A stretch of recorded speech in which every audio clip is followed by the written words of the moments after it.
بسم الله الرحمن الرحيم الحمد لله رب العالمين إن الحمد لله تعالى نحمده ونستعينه ونستغفره ونعوذ بالله من شرور أنفسنا ومن سيئات أعمالنا من يهده الله فلا مضل له ومن يضلل فلا هادي له أشهد أن لا إله إلا الله وحده لا شريك له وأشهد أن محمدا عبده ورسوله اللهم صل على محمد وعلى آل محمد كما صليت على إبراهيم وعلى آل إبراهيم إنك حميد مجيد اللهم بارك على محمد وعلى آل محمد كما باركت على إبراهيم وعلى آل إبراهيم إنك حميد مجيد ورضى اللهم عن الخلفاء الراشدين والصحابة أجمعين ومن تبعهم بإحسان إلى يوم الدين أما بعد والسلام عليكم ورحمة الله وبركاته. Mes sœurs, mes frères, les louanges, les remerciements ne cessent qu'au vivant qui ne meurt pas, Allah. Le premier qui n'a pas de début, le dernier qui n'a pas de fin, l'apparent, le dominant sur toute chose, le subtil, le bien informé. Nous le louons, nous revenons vers lui repentant, nous lui demandons protection contre les conséquences de nos péchés et les tendances de l'âme. Celui qui Allah guide, nul ne saura l'égarer. Celui qui est privé de sa guidée, nul ne saura lui montrer le droit chemin. J'atteste qu'il est le seul digne d'adoration. J'atteste de la véracité, de l'exemplarité, de la prophétie de Mohammed ibn Abdullah. Qu'Allah bénisse ce prophète, sa famille, ses compagnons et tous ceux qui les auront suivis dans le droit chemin et nous fasse l'honneur d'en faire partie. Bienvenue donc dans ce live du lundi, l'islam au quotidien, que vous chérissez tant. Et qu'Allah subhanahu wa ta'ala bénisse donc votre temps, qu'il bénisse le mois, ce qui est passé, et également qu'il nous accorde donc la vision de Laylatul Qadr, donc la nuit du destin dont nous avons parlé et que vous recherchez même au travers de ce live dans la mesure où nous sommes, non seulement le quiz est dessus, mais en plus de cela, nous sommes dans l'adoration. Celui qui fait l'adoration comme défini par les savants, c'est tout ce qu'Allah aime comme acte du cœur, de la langue et des membres, que ce qu'Allah aime et agrée. Donc on espère, on prie Allah subhanahu wa ta'ala de compter ces œuvres-là, donc notamment ce live et d'autres, que ça s'inscrive donc dans cette définition globale de la recherche de l'agrément d'Allah subhanahu wa ta'ala. Ensuite donc on va commencer, enfin je vous passe le salam de Karim et de Mohamed Adda qui nous a rejoint aujourd'hui, et je vous donne de bonnes nouvelles, entre guillemets, de nouvelles au moins rassurantes de si Mohamed qui va mieux, alhamdulillah, qu'Allah le purifie complètement et sans laisser de traces. Donc on a posé un live, on a pour un quiz donc sur Laylatul Qadr, et puis je me suis dit que la moyenne allait certainement être très haute dans la mesure où on a traité ce sujet, et notamment tous ceux qui ont suivi le live de samedi, je pense auraient dû, et peut-être qu'ils l'ont d'ailleurs fait, bien s'en sortir, mais tel n'est pas le but. C'était une révision, c'est pour apprendre, et c'est en même temps un jeu qui est utile, et beaucoup d'entre vous sont très intéressés par ce quiz, au point de nous demander d'ailleurs de continuer. Inch'Allah, on va essayer de continuer un peu, au moins sur ces quiz, sur l'adoration d'Allah subhanahu wa ta'ala, et on verra, Inch'Allah, bientôt, ce qu'on va prendre comme thème. Donc, sur ce quiz, sur Laylatul Qadr, la nuit du Qadr, et donc de l'année 1445 de ce Ramadan. Donc, la réponse, déjà, ce que je veux dire, c'est que la moyenne est plutôt de 14.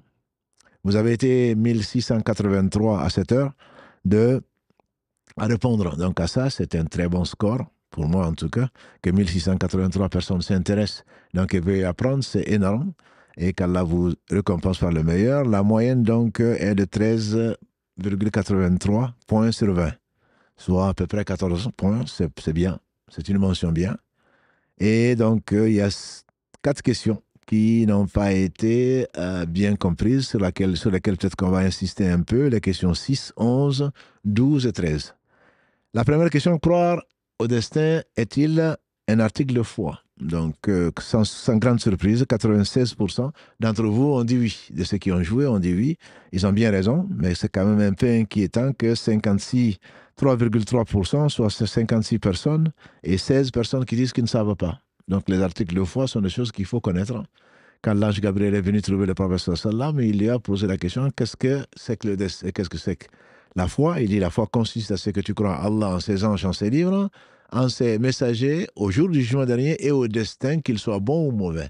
Donc, c'est une chose qui est obligatoire à connaître, et nous avons également dit que celui qui dépense la montagne d'or de bonnes actions et qu'il rencontre Allah en ne croyant pas au destin, ira en enfer. Donc c'est quand même important d'y croire, très important. Et j'aurais préféré à la limite, au lieu de répondre non, quand on ne sait pas dans l'islam, et ça c'est l'éducation des savants, c'est qu'on dit je ne sais pas. Allah ou Allah seul sait. Ici, vous aviez une troisième possibilité, c'est je ne sais pas. On l'a mis exprès justement pour nous éduquer. Quand on ne sait pas, il ne faut pas mettre, il ne faut pas répondre. Mieux vaut mettre je ne sais pas. Bref, vous avez été excellent, 95,7%. Deuxième question, le destin est inscrit sur la table gardée, n'est su que d'Allah. Donc, vous avez été très nombreux, plus de 80% à dire que c'est vrai. Effectivement, Allah seul sait. Il a décrit la plume 50 000 ans avant qu'il n'ait créé les cieux et la terre. D'écrire, la plume dit Seigneur, qu'est-ce que j'écris? Allah dit écris tout ce qui va arriver jusqu'à la fin des temps. Et donc, c'est ça ce qui a été gardé dans la table. Troisième question, une partie du destin a été révélée au messager béni. Donc, vous avez été un peu plus de 50%. Certains disent non, faux. En fait, je pense que c'est une déduction qui est, elle aussi, elle est fausse. C'est bien vrai, puisque quand le messager d'Allah, qu'Allah le bénisse, dit que l'ange dit que Jésus va revenir, il va descendre à Damas, il va tuer le porc, il va casser la croix, ensuite il va mourir, il va faire le pèlerinage, etc., etc., ce sont des choses qui sont de l'inconnu. C'est l'inconnu, Allah seul sait, comme la fin du monde, mais il a donné à certains, quand le prophète sallam dit que la fin du monde n'arrivera pas avant que, donc tout ceci, c'est ce qui va arriver, et la plume est levée, l'encre a séché. Donc Allah a confié aux différents messagers quelques bribes de science du destin. Ils ne peuvent pas le deviner, c'est une révélation. Donc la réponse était bien vraie à certains messagers. Par contre, pas des charlatans qui te diront que tu vas être riche ou tu vas être pauvre, etc. Non, ça, ce sont des charlatans. Et ce ne sont pas des messagers. Quatrième question, le destin révélé aux anges la nuit du Qadr est pris dans la table gardée. Oui, il est pris dans la table gardée. Vous avez été à 65%, très bien.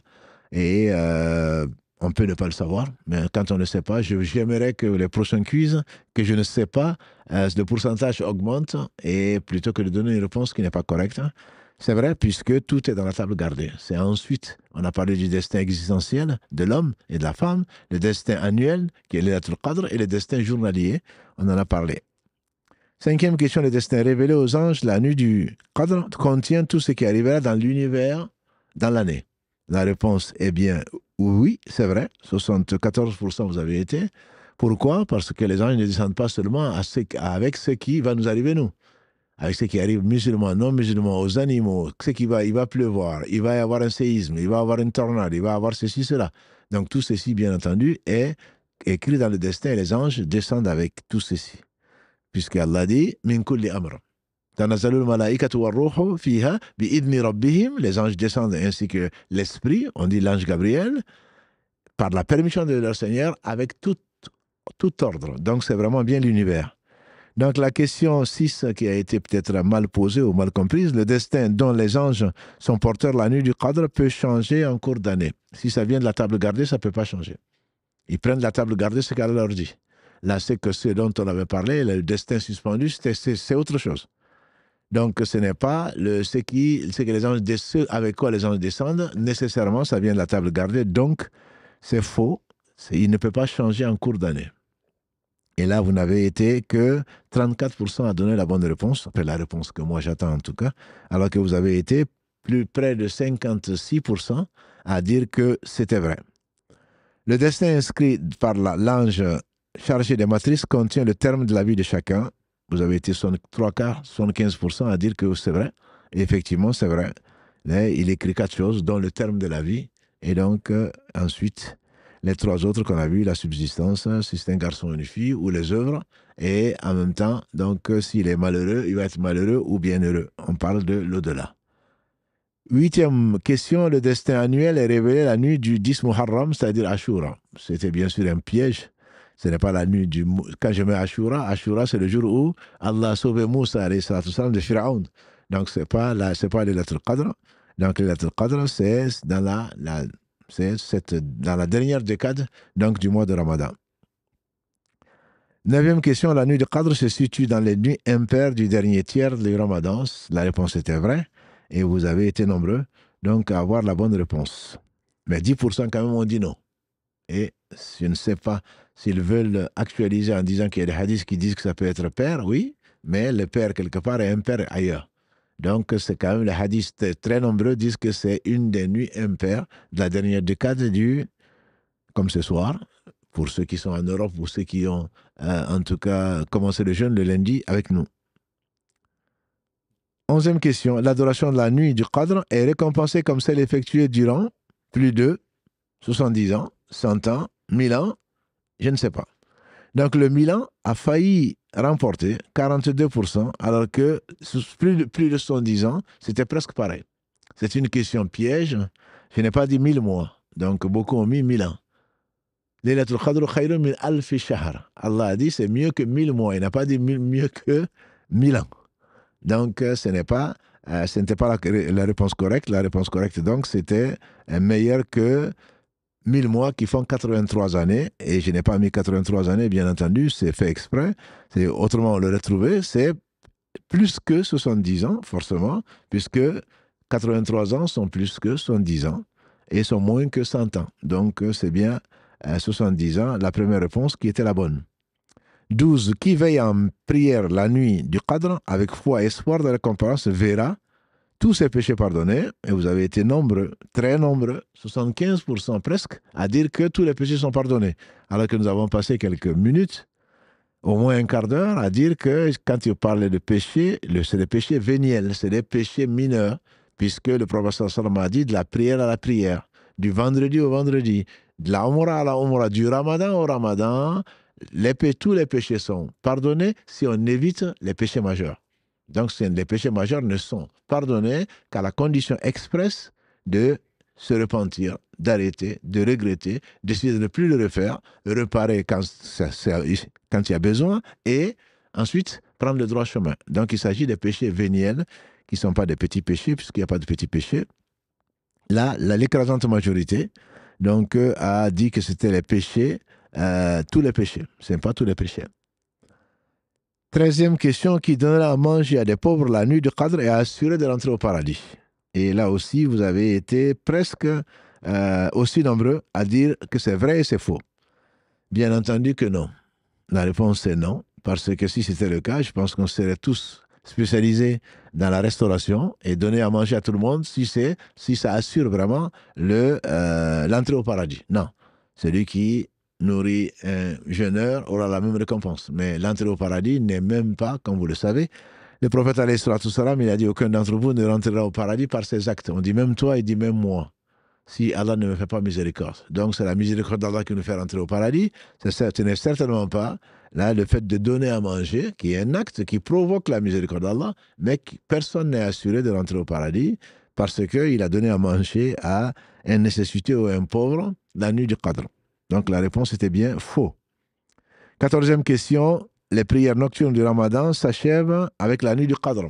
Si on a posé la question, vous avez été, alhamdulillah, plus de 90% à dire que c'est faux, mais en pratique, une fois que le 27 est passé, je dirais, puisque beaucoup d'entre vous pensent que c'est le 27, nous on dit que avec les savants de cette communauté, qu'Allah les bénisse, on a dit l'imam Malik, Shafi'i, Ahmed, qu'Allah fasse miséricorde, entre autres, sont d'avis que le Qadr varie, donc d'année en année, et que ça pouvait être, ça c'est quand on rassemble tous les hadiths, ça peut être la nuit du 21, du 22, du 23, du 24, du 25, du 27, du 29 et du 30 même, quand le mois donc a 30 jours. 15e question. 15e question. La nuit du Qadr se caractérise par la descente des anges. Oui. Tanazzalul malaikatu war ruh dans la sourate 97, verset 5. Donc les anges descendent ainsi que l'esprit, qui est l'ange Gabriel, alayhi salam. 16e question. La nuit du Qadr est reconnaissable par l'aspect voilé donc du soleil lors de son lever. Plusieurs hadiths le décrivent comme ça, mais comme on a dit, ça dépend de là où on est, de la météo, de la saison, voilà, donc de la position géographique.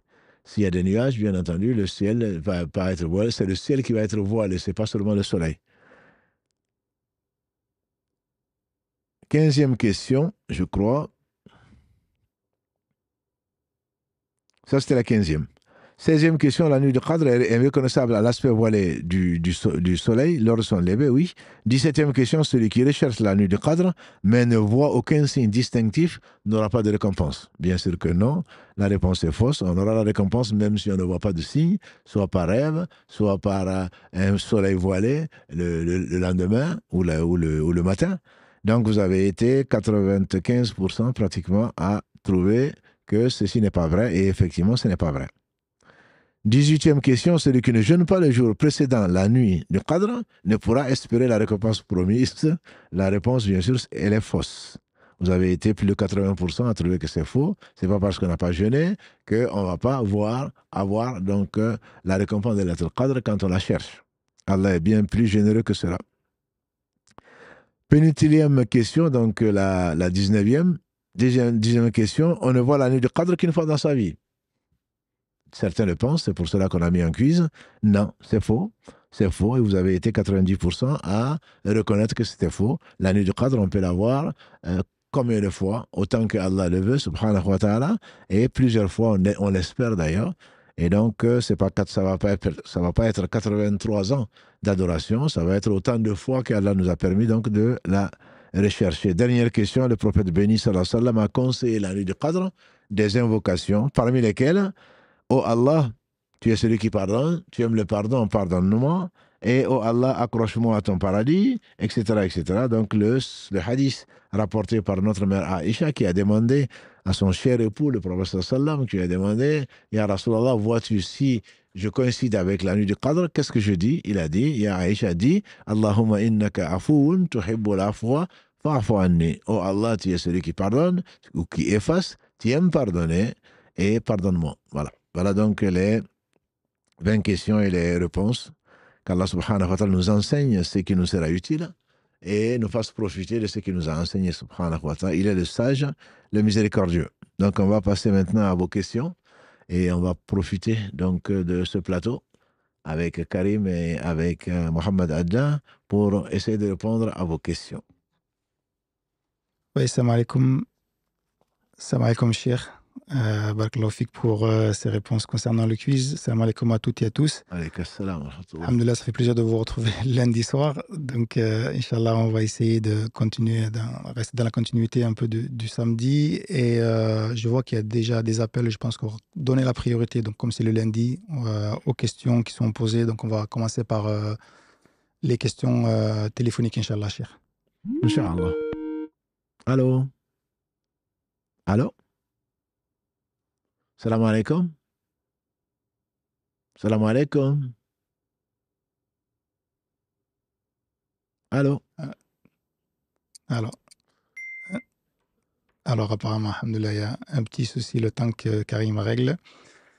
Cher, j'ai une première question écrite, si tu veux bien. La personne pose la question de comment laver son honneur quand on a été humilié auprès de ses parents par des mensonges. Doit-on dire la vérité et révéler les péchés du menteur pour laver son honneur? C'est une bonne question. Si la personne savait, elle n'aurait jamais fait ça. C'est une calomnie, mais il faut que la personne sache, celle qui pose la question, qu'elle sache que mieux qu'elle et mieux que nous a été l'objet de calomnie. En effet, ça me rappelle donc c'est pourquoi Allah a fait descendre des versets qui seront récités jusqu'au jour du jugement, jusqu'au jour de la fin du monde, si Allah le veut, jusqu'à ce qu'Allah élève le Coran. C'est la calomnie à propos de notre mère Aïcha, donc, qui a été qualifiée, comme vous le savez, la femme du meilleur des hommes, a été calomniée par donc, un individu qui était donc nourri, je dirais même blanchi, par le père même de Aïcha. Donc, la calomnie existe et bien sûr, elle est formellement interdite. Et Allah subhanahu wa ta'ala l'a lavé de tout soupçon, n'en déplaise aux calomniateurs. Donc, ce que je peux te conseiller, ma sœur ou mon frère, ce que je peux te conseiller, c'est de laisser à Allah de te venger. Il faut nier, bien entendu, c'est faux, mais ne tombe pas dans le piège de révéler des défauts ou des choses d'une autre personne.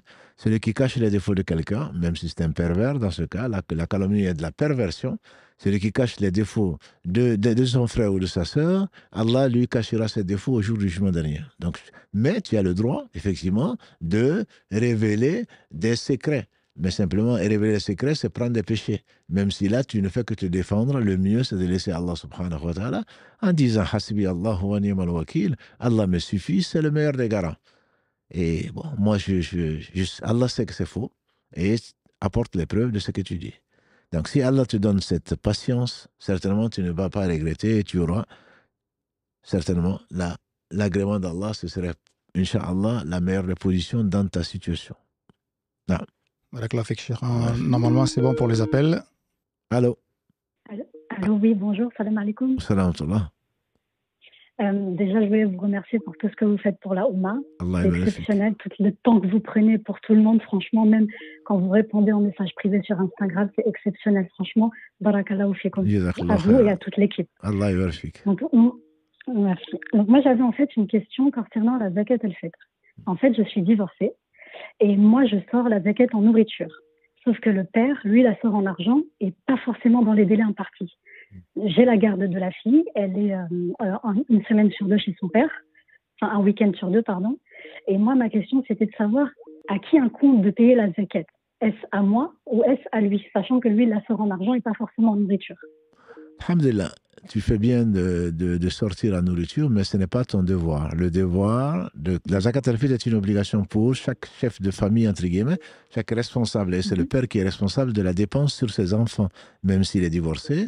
C'est tous ses enfants, ses filles jusqu'à ce qu'elles se marient, et ses garçons jusqu'à ce qu'ils soient pubères. On imagine qu'à la puberté, avant en tout cas, les gens travaillaient, donc ils étaient responsables de ce qu'ils faisaient. Ils ne restaient pas à la maison jusqu'à 20 ans, jusqu'à 30 ans.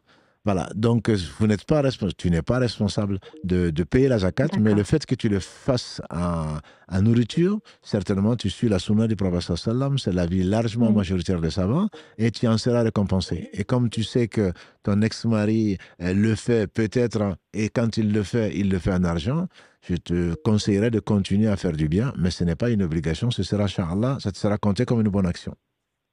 D'accord, ok. Bon, merci beaucoup. Allah yabarak. Merci beaucoup. Avec plaisir. Salam alaikum. Allô? Allô, oui? Oui, salam alaikum. Alaykoum salam, on vous écoute. Alors, moi, en fait, par rapport à mon père. Je vous entends mal, désolé.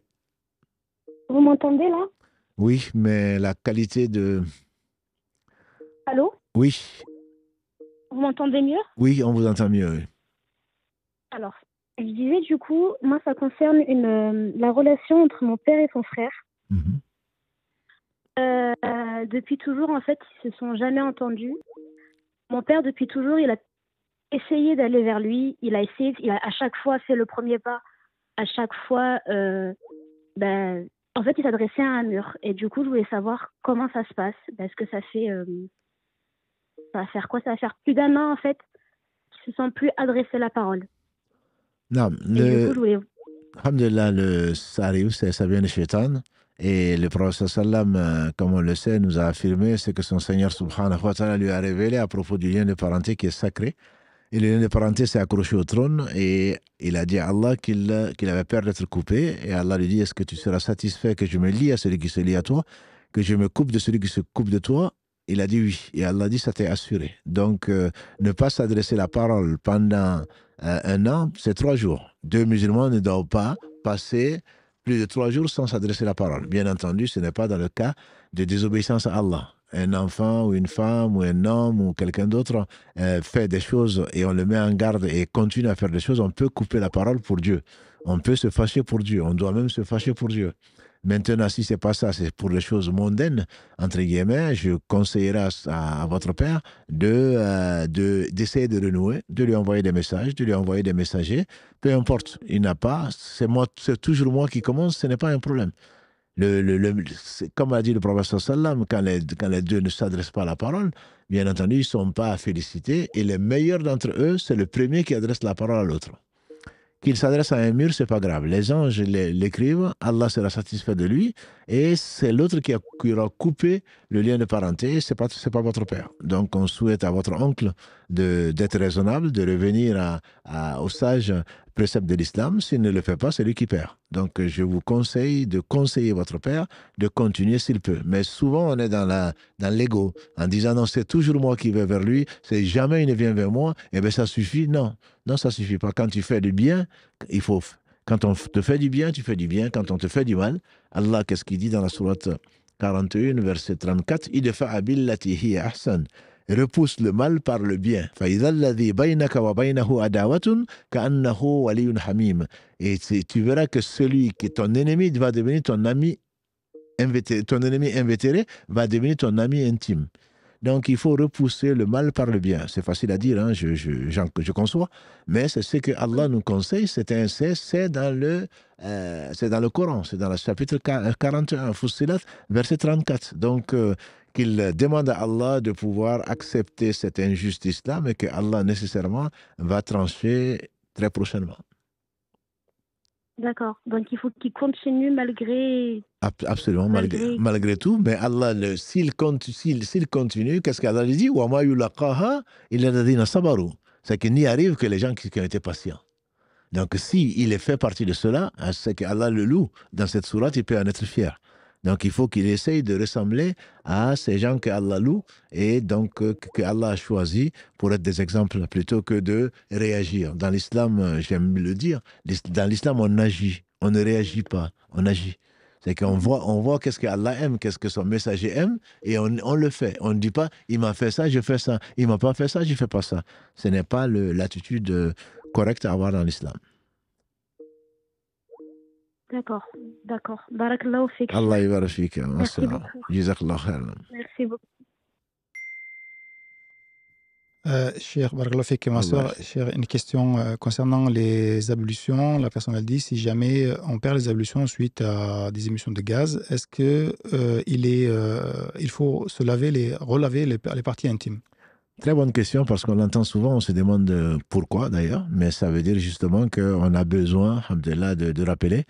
Les ablutions ne commencent pas par l'istinja. Ce qu'on appelle l'istinja, c'est le fait de laver ses parties intimes, et ensuite, donc on va aller commencer par Bismillah, qui n'est pas une obligation, mais certains savants insistent beaucoup dessus. Donc on va commencer par laver les mains, etc. etc. Non, l'istinja, on le fait quand on en a besoin. C'est-à-dire que tant qu'on n'est pas passé aux toilettes et que c'est simplement du gaz, à moins que ce soit du gaz et que l'on craint qu'on ait une diarrhée ou autre chose, que quelque chose soit passé. Donc si c'est un simple gaz, on n'a pas besoin. On n'a pas besoin de passer aux toilettes. Et là, on peut gagner du temps et surtout, on gagne en tranquillité que de ne pas passer aux toilettes, que parce qu'on en a besoin. Non, ce n'est pas du tout. Je ne connais aucune école, aucun savant dire qu'on a besoin de faire l'istinja. Beaucoup le disent quand, par exemple, quelqu'un se réveille et puis il va faire directement les ablutions. Ah, mais tu n'es pas passé aux toilettes, tes ablutions ne sont pas vraies. Non, elles ne sont pas bonnes. Non, ce n'est pas vrai. Ce n'est pas du tout vrai. L'istinja n'est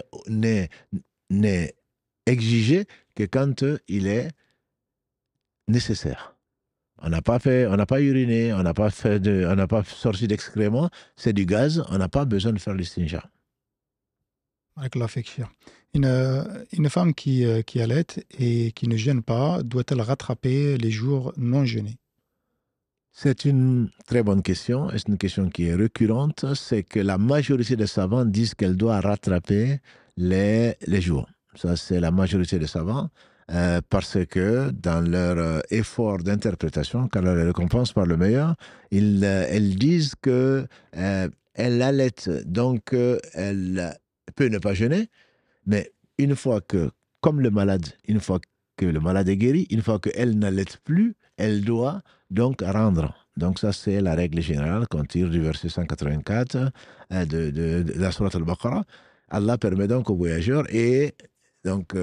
le hadith dit que Allah subhanahu wa ta'ala permet également à la femme qui est enceinte et celle qui allaite donc de réduire, de ne pas jeûner.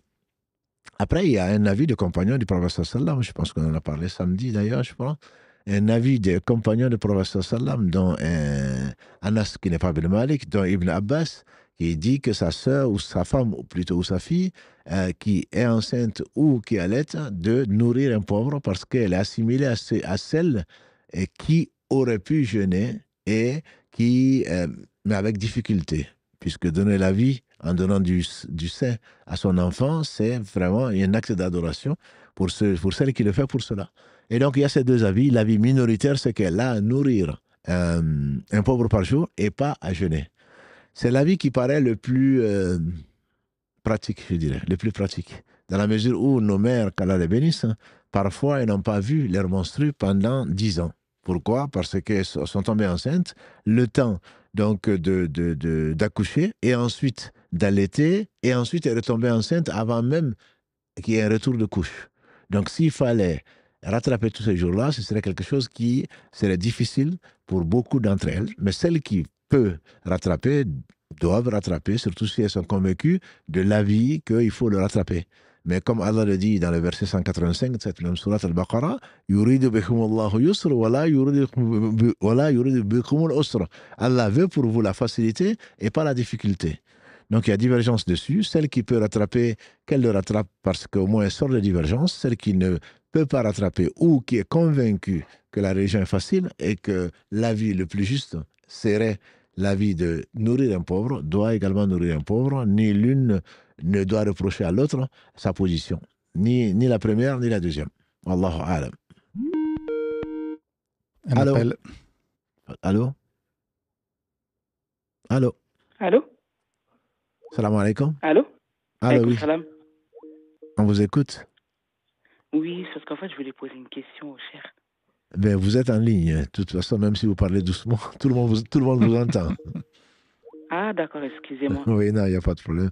Sinon, je vais vous laisser à Mohamed Adda à qui vous allez faire des confidences, mais là, vous êtes en ligne. Là. D'accord, ok. Bah, donc, je peux vous poser directement la question. Allez-y, allez-y. Merci, barakallah aussi. Allah yarfik.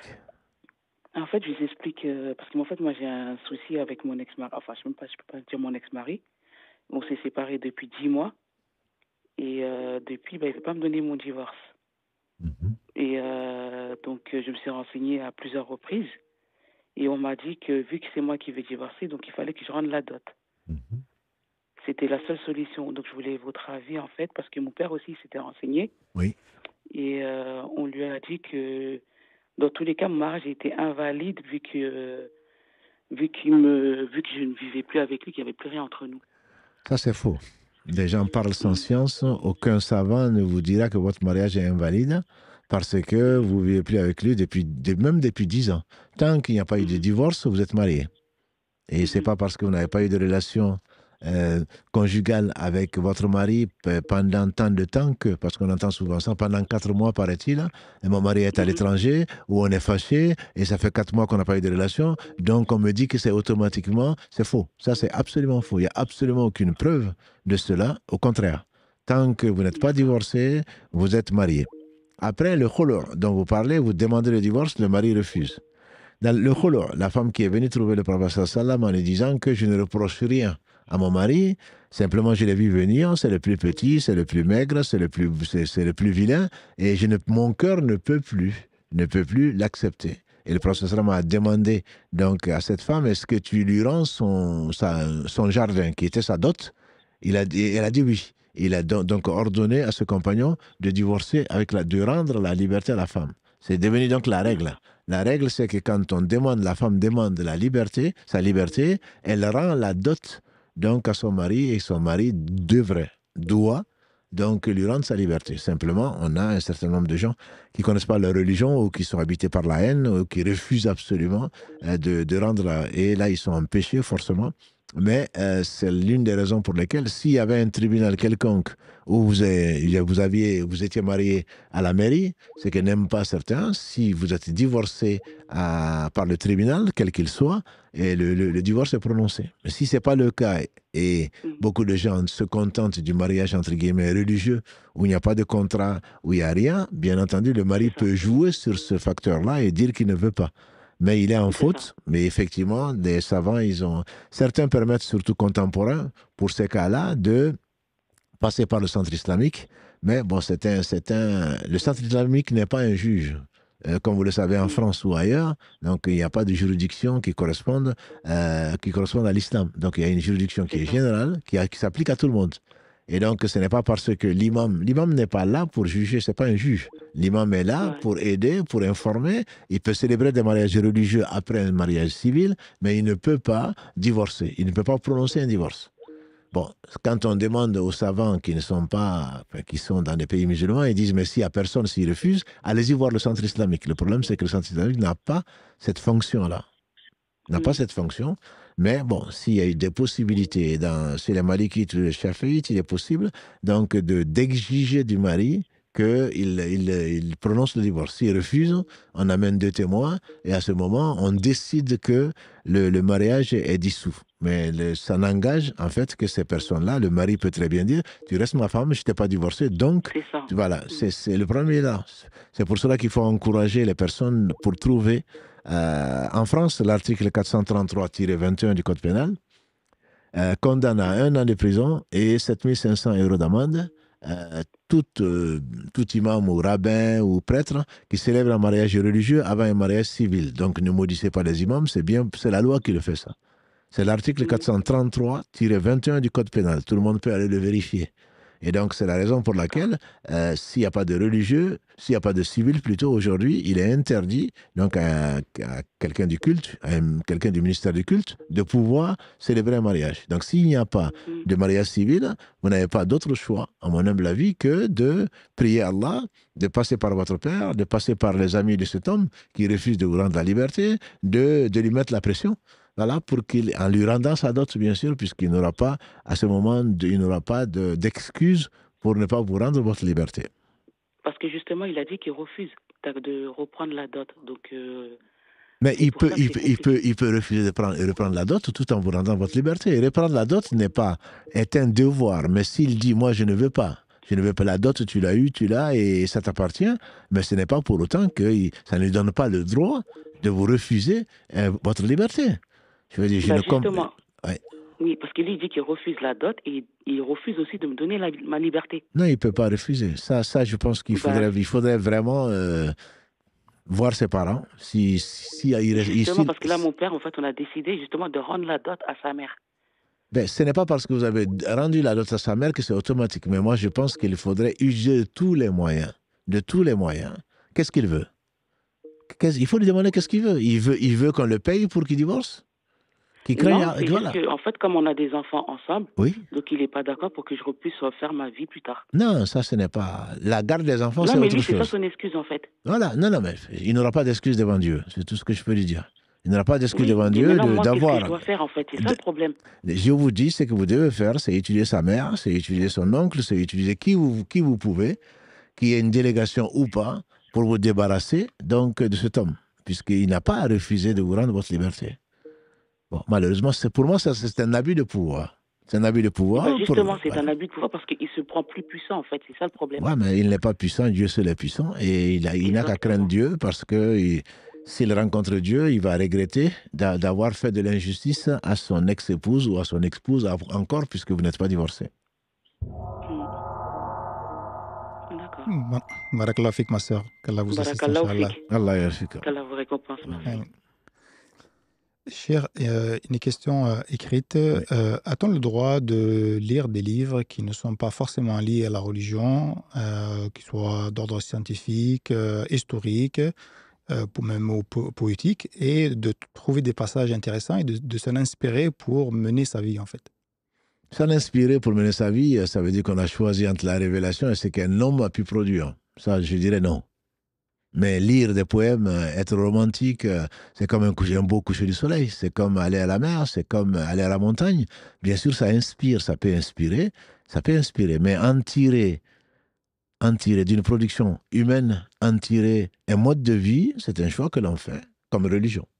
Donc on ne peut pas abandonner la religion et son précepte, la sagesse qu'Allah a mis dans la vie en donnant ce dont on ne peut pas se passer et en nous ordonnant ce qui va faire de nous des gens responsables et équilibrés. Si on abandonne ça pour prendre un autre mode de vie, on change de religion tout simplement.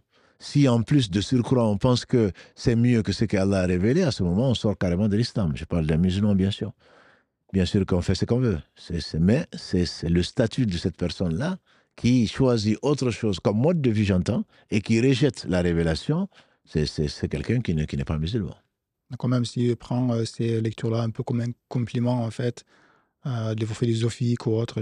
Non, mais la précision importante. C'est pour cela que je dis, si c'est un complément par rapport à sa foi, c'est autre chose. Il a fait un choix. Au lieu d'approfondir sa religion et aller en jeûnant lundi et jeudi, en se levant la nuit, le tiers de la nuit pour prier, en mettant Allah au centre de sa vie, il préfère se baser sur les conseils de philosophes.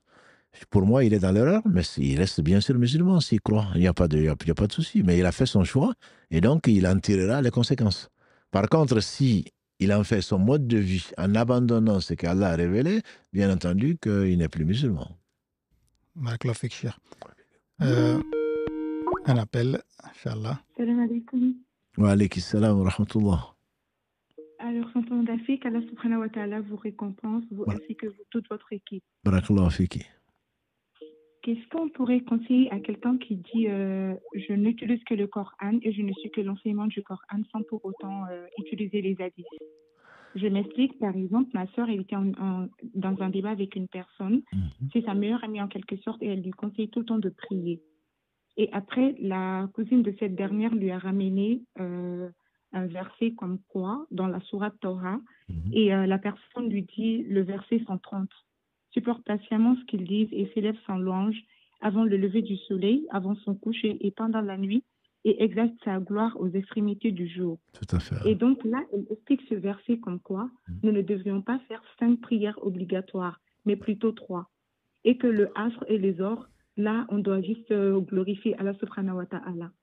Et donc, dans ce sens-là, nous, on lui a demandé, si c'est le cas, pourquoi les prières, là, le nombre de prières que vous faites à Fajr et à Maghreb et aussi à Isha, d'où vous tirez cela? Exactement, et surtout, on a parlé et la personne nous a envoyé un lien. Ouais. Et quand je suis rentrée dans le lien, là, j'étais vraiment choquée parce qu'ils étaient en train d'expliquer comme quoi le prophète sallallahu alayhi wa sallam a interdit les hadiths et que ce sont des imams, des hommes, des humains qui ont ramené ces histoires d'hadiths là et que c'est pratiquement faux. Et donc, on a essayé de toute notre force pour expliquer à la fille, mais elle ne voulait pas nous expliquer. Et moi, j'ai dit à ma meilleure amie, tiens, on va demander tonton Dafi, il va bien nous expliquer le sens du verset. Non, alhamdoulilah, tonton Dafi, il ne sait pas tout, mais c'est sûr que ça, ce sont des gens qui sont connus, que Satan a dominé et qui suivent leur passion, et c'est ce qu'on appelle les coranistes. Moi, je lui dirais simplement le verset qu'a rapporté, puisque bon, c'est le verset 7 de la sourate 59, Allah dit « Wa ma atakum ar-rasulu fakhudhuhu wa ma nahakum an fantahu wattaqullah » Et Ibn Mas'ud, une femme qui est venue dire on ne trouve pas dans le Coran que celle qui s'épile et celle qui se fait épiler sont maudites. Et donc il a dit est-ce que tu as lu le Coran? Elle dit oui. Il dit va le relire. Il dit je n'ai pas trouvé. Il dit alors est-ce que tu n'as pas trouvé ce verset 7 de la sourate 59? Ce que le messager vous apporte, prenez-le. C'est qu'il vous interdit, abstenez-vous-en et craignez Allah. Il dit oui. Il dit alors j'ai entendu le messager d'Allah sallallahu alayhi wa sallam dire ceci et cela. Donc, Allah dit, surtout dans la sourate 4, beaucoup de versets. Obéissez à Allah, obéissez au messager. Et donc, si on ne prend pas, qui a rapporté, simplement, ce sont des gens qui suivent leur passion. D'autant plus que le prophète sallam a dit que des gens, il viendront après moi, des gens qui vont s'affaler sur leur canapé en train de dire entre vous et nous, c'est le Coran. Ce qu'on trouve dans le Coran, on le prend. Ce qu'on ne trouve pas dans le Coran, on ne le prend pas. Il dit, Allah m'a donné le Coran et l'équivalent. Celui qui pense que le Coran, qui croit ou qui pense dire que le Coran, il y croit, qui apporte le Coran? Certainement, c'est le prophète sallam. Mais est-ce que ça a été révélé sur lui? Ça a été révélé, le Coran, unanimement par les compagnons du prophète sallallahu alayhi wa sallam. Donc, s'il ne croit pas à ce que le prophète... Voilà, s'il ne croit pas à ce que les compagnons ont rapporté, il n'a pas à croire au Coran. Qu'est-ce qui prouve que le Coran est vrai pour lui? Parce que le Coran, ce n'est pas sur lui que ça a été révélé. Et les savants sont unanimes, et d'ailleurs, à celui-là, à supposer même qu'il parle de 3 prières. Ces 3 prières qui lui dit qu'il faudrait faire les prières du jour à voix basse. Pourquoi il ne les fait pas à voix haute? Pourquoi il va faire la génuflexion? Il va s'asseoir pour faire le tashahhud? Où est-ce qu'il va trouver ça dans le Coran? Pourquoi il va faire dans le Maghreb qu'il le reconnaît? Pourquoi il va faire la dernière lecture à voix basse? Il va faire que la Fatiha? Pourquoi? Et il y a un de ceux-là qui est parti à la Mecque et qui a été faire du tourisme. Il est rentré, il paraît-il, dans la Kaaba, il a fait un tour de tawaf et il est remonté à l'hôtel. On dit pourquoi? Il dit parce que dans le Coran, on trouve tawaf, mais on ne trouve pas cette tour. Voilà, non, ce sont des gens qui sont foncièrement malhonnêtes, intellectuellement parlant, je leur dis. Intellectuellement parlant, ils sont malhonnêtes. L'islam n'est pas, il n'y a pas de contrainte. Si on veut, on suit l'islam. Et qui suit l'islam nécessairement? À l'unanimité, les gens de bien suivent forcément le Coran et la Sunna. C'est deux choses qui sont liées, qui sont inséparables jusqu'au jour du jugement dernier. Ben après, bien sûr, chacun fait ce qu'il veut. Chacun fait ce qu'il veut, c'est la malhonnêteté. Pour la zakat, c'est pareil. Qui lui dit que c'est 85 grammes d'or le nisab, ou 595 grammes d'argent le nisab? Où est-ce qu'il le tire? Qui lui dit qu'il y a 7 tours pour faire la Kaaba et ensuite dans le Hajj, il va falloir faire le saï? Qui lui dit? Qui lui dit qu'il faut porter l'ihram et voilà les interdits de l'ihram et voilà les piliers du Hajj ou de la Umrah? Qui le lui dit? Où est-ce qu'il va trouver ça dans le Coran? Qui lui dit que l'islam est basé sur 5 piliers? Il va le trouver où? Non, personnellement, ce sont des gens qui ont été touchés par Shaitan. Je prie Allah subhanahu wa ta'ala de les guider avant qu'il ne soit trop tard. Et je pense mieux, ce n'est pas la peine de polémiquer avec quelqu'un qui ne veut pas comprendre, qui a des convictions. Il se fait sa religion. Ben, qu'il la suive, sa religion. Ce n'est pas l'islam. Il ne peut pas, au nom de l'islam, suivre ses passions et les justifier. C'est vrai. Merci beaucoup, tonton Dafi. Barakallah. Amin. Barakallah fikant. Merci. Barakallah fik, ma sœur. Cher, une question qui peut peut-être paraître surprenante, mais elle a été posée et elle a le mérite d'être posée. Pourquoi aucune sourate nous parle ou nous inspire à l'amour? Ça parle toujours de châtiment. Disons que c'est sa lecture étroite du Coran. Quand Allah, si ce n'est pas par amour, pourquoi Allah a révélé le Coran, pour qu'il a révélé les livres, pour que Allah ne l'oblige de personne. C'est par amour que Allah subhanahu wa ta'ala s'est fait connaître. C'est pour l'aimer qu'Allah s'est fait connaître. Parce que si on ne le connaît pas, on ne peut pas aimer. Donc ce n'est pas de l'amour platonique. Allah ne nous doit rien. Allah n'a pas besoin qu'on l'aime. Allah se passe de tout. Donc c'est la conception, cette vision même que je trouve philosophique ou pseudo-philosophique de la religion qui ne va pas. On veut se faire une religion, on veut se faire sa propre religion. Moi, j'aurais aimé que dans l'islam, on parle de l'amour, comme si on n'en parlait pas. Quand il y a combien de versets qui parlent d'amour, que Allah les aime, qu'ils aiment Allah, entre autres, un verset 29 de la sourate 48, ou bien d'autres. Il y a beaucoup de versets, et le sens même, pourquoi Allah nous narre un certain nombre de choses, parce que c'est pour amener l'homme à être un homme ou une femme qui connaît Allah, et si Allah ne nous aimait pas, si on ne parlait pas d'amour, pourquoi Allah a créé le paradis? L'enfer existe. Si Allah nous met en garde contre cela, c'est par amour. Si ce n'est pas par amour, Allah nous aurait laissé sans guide. Si ce n'était pas par amour, Allah aurait laissé tout le monde aller en enfer. Je pense que c'est vrai. Pour moi, c'est une conception ou c'est une pollution plutôt par des écrits qui n'ont pas de sens et qui vont rechercher pourquoi le Coran parle d'Allah. On ne lui pose pas de questions. On est revenu dessus il n'y a pas si longtemps que ça. C'est le verset 23 de la sourate 21. On ne lui pose pas de questions et lui, il interroge. Donc, ne pas reconnaître l'amour d'Allah subhanahu wa ta'ala ou l'amour dans le Coran, c'est qu'on ne l'a pas lu. On ne l'a pas lu ou alors on l'a lu par des yeux d'aveugle. Allah n'est pas à notre disposition en lui disant oui, mais il manque ceci, oh, oui, mais je ne suis pas assez content parce que tu ne m'as pas dit assez que je t'aime. Non, c'est personnifier Allah et c'est ne pas reconnaître son élévation dans son être, dans ses noms et attributs et dans tous ses actes, et ne pas reconnaître sa position de serviteur d'Allah subhanahu wa ta'ala. Quand il aime quelqu'un, il l'appelle mon serviteur. Voilà, donc si on veut chercher de l'amour platonique, ce n'est pas dans le Coran effectivement qu'on le trouve. Par contre, si le message, le Coran, l'islam, c'est un message d'amour. Si on est passé à côté, ben, il va falloir le relire avec des yeux, donc avec la sincérité, avec le cœur. Très certainement, on y trouvera beaucoup, beaucoup, beaucoup d'amour. Allô? Allô, oui.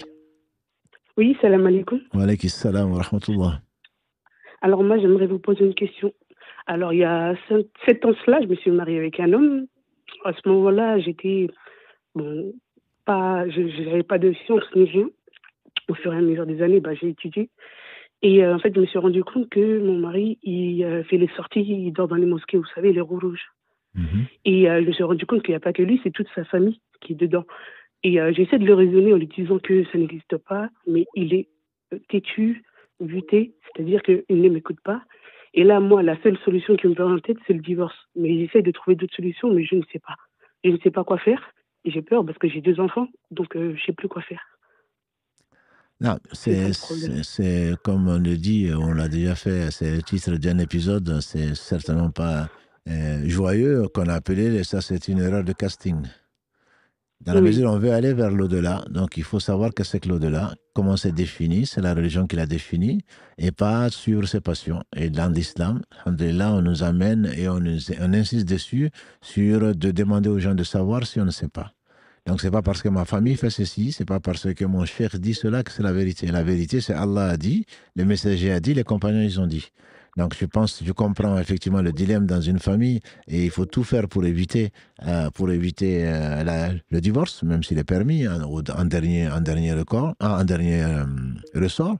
Je pense qu'il faut simplement qu'il accepte à cet homme de venir avec vous chez un savant et pas forcément des gens de référence d'un mouvement ou quoi que ce soit, d'aller chez un savant ou demander au savant tout simplement que vous asseyez et qu'on lui montre et qu'on vous montre à vous aussi, parce que je ne veux pas faire le parti pris, il n'est pas là, mais qu'on vous montre à chacun qu'est-ce que c'est que l'islam. Pas ce que je pense être de l'islam. Voilà ce que Dieu a dit, voilà ce que le messager a dit, et c'est entre vous deux, comme entre nous, comme entre les hommes, c'est Dieu a dit, le messager a dit. S'il a raison, vous devrez le suivre, et si vous avez raison, c'est lui qui doit vous suivre. À ce moment-là, je pense que les choses seront tranchées et il n'y a pas d'orgueil. L'orgueil, c'est le fait de refuser la vérité. Donc cette vérité, elle est claire. Et par conséquent, je pense qu'avant d'arriver à un divorce, c'est la conciliation, entre guillemets, comme que dit Allah subhanahu wa ta'ala. Si vous divergez en quoi que ce soit, ramenez-le à Allah et au messager si vous croyez en Allah et au jour du jugement dernier. Voilà la balance. Si vous divergez en quoi que ce soit, dit Allah subhanahu wa ta'ala, ramenez-le à Allah et au messager. C'est-à-dire ramenez, après la mort du messager, ramenez-le au livre d'Allah qu'il a préservé et à la sunna du prophète sallallahu. Et donc, ces deux sources sont inséparables, comme on l'a dit tout à l'heure, et je pense qu'il faut l'inviter à rencontrer des savants. Pas forcément ses références à lui, ni vos références à vous. Et les savants, ils sont connus. Et alhamdoulilah, je pense qu'il y a possibilité d'arriver à, pas un juste milieu, il ne s'agit pas de négocier. C'est la religion d'Allah n'est pas à négocier. Voilà. Donc, soit on suit ses passions, soit on suit la vérité. Et donc, à ce moment, les savants vont vous exposer la vérité. Et à ce moment-là, chacun va décider de suivre la vérité, on l'espère. Mais sinon, d'en assumer les conséquences. Parce qu'il est très, comment vous dire, au niveau de sa famille, c'est une personne qui est très à l'écoute au niveau de sa sœur, sa mère et son père ça fait au moins 20 ans qu'il est dans ça. Donc, comment vous dire, il est trop, il y croit tellement qu'il me prend, comme il dit, pour une inculte, que je ne connais rien, qui connaît mieux que lui, moi. Mais n'empêche, si vous êtes, c'est le père de vos enfants, si vous voulez du bien, ce dont je ne doute pas, votre travail, ce n'est pas de l'abandonner dans un chemin que vous considérez comme étant un chemin d'égaré. Donc, combien de fois Allah dans le Coran dit « Et si vos pères ne savaient pas ?» Et si les anciens ne savaient pas? Notre référence dans l'islam, ce n'est pas mon père, ce n'est pas mon grand-père, ce n'est pas mon peuple qui a dit, etc. Notre référence, c'est Allah a dit, le messager a dit. Donc, à partir de ce moment-là, par amour pour Allah, par amour. Si, comme l'a dit le prophète sallallahu alayhi wa sallam à Ali, ya Ali, si par toi Allah guide quelqu'un, c'est mieux pour toi que les chameaux roux. Donc, fixez-vous comme objectif d'être la source, la cause de la guidée de cet homme qui est le père de vos enfants, plutôt que de l'abandonner dans ce que vous considérez être le mauvais chemin. Priez Allah, priez Allah. De vous, il ne va pas prendre parce que vous n'êtes pas, pour lui, une référence. Par contre, il ne peut pas refuser de prendre de gens de science. Et je ne dis pas que vous n'êtes pas de science, mais il ne va pas prendre de vous.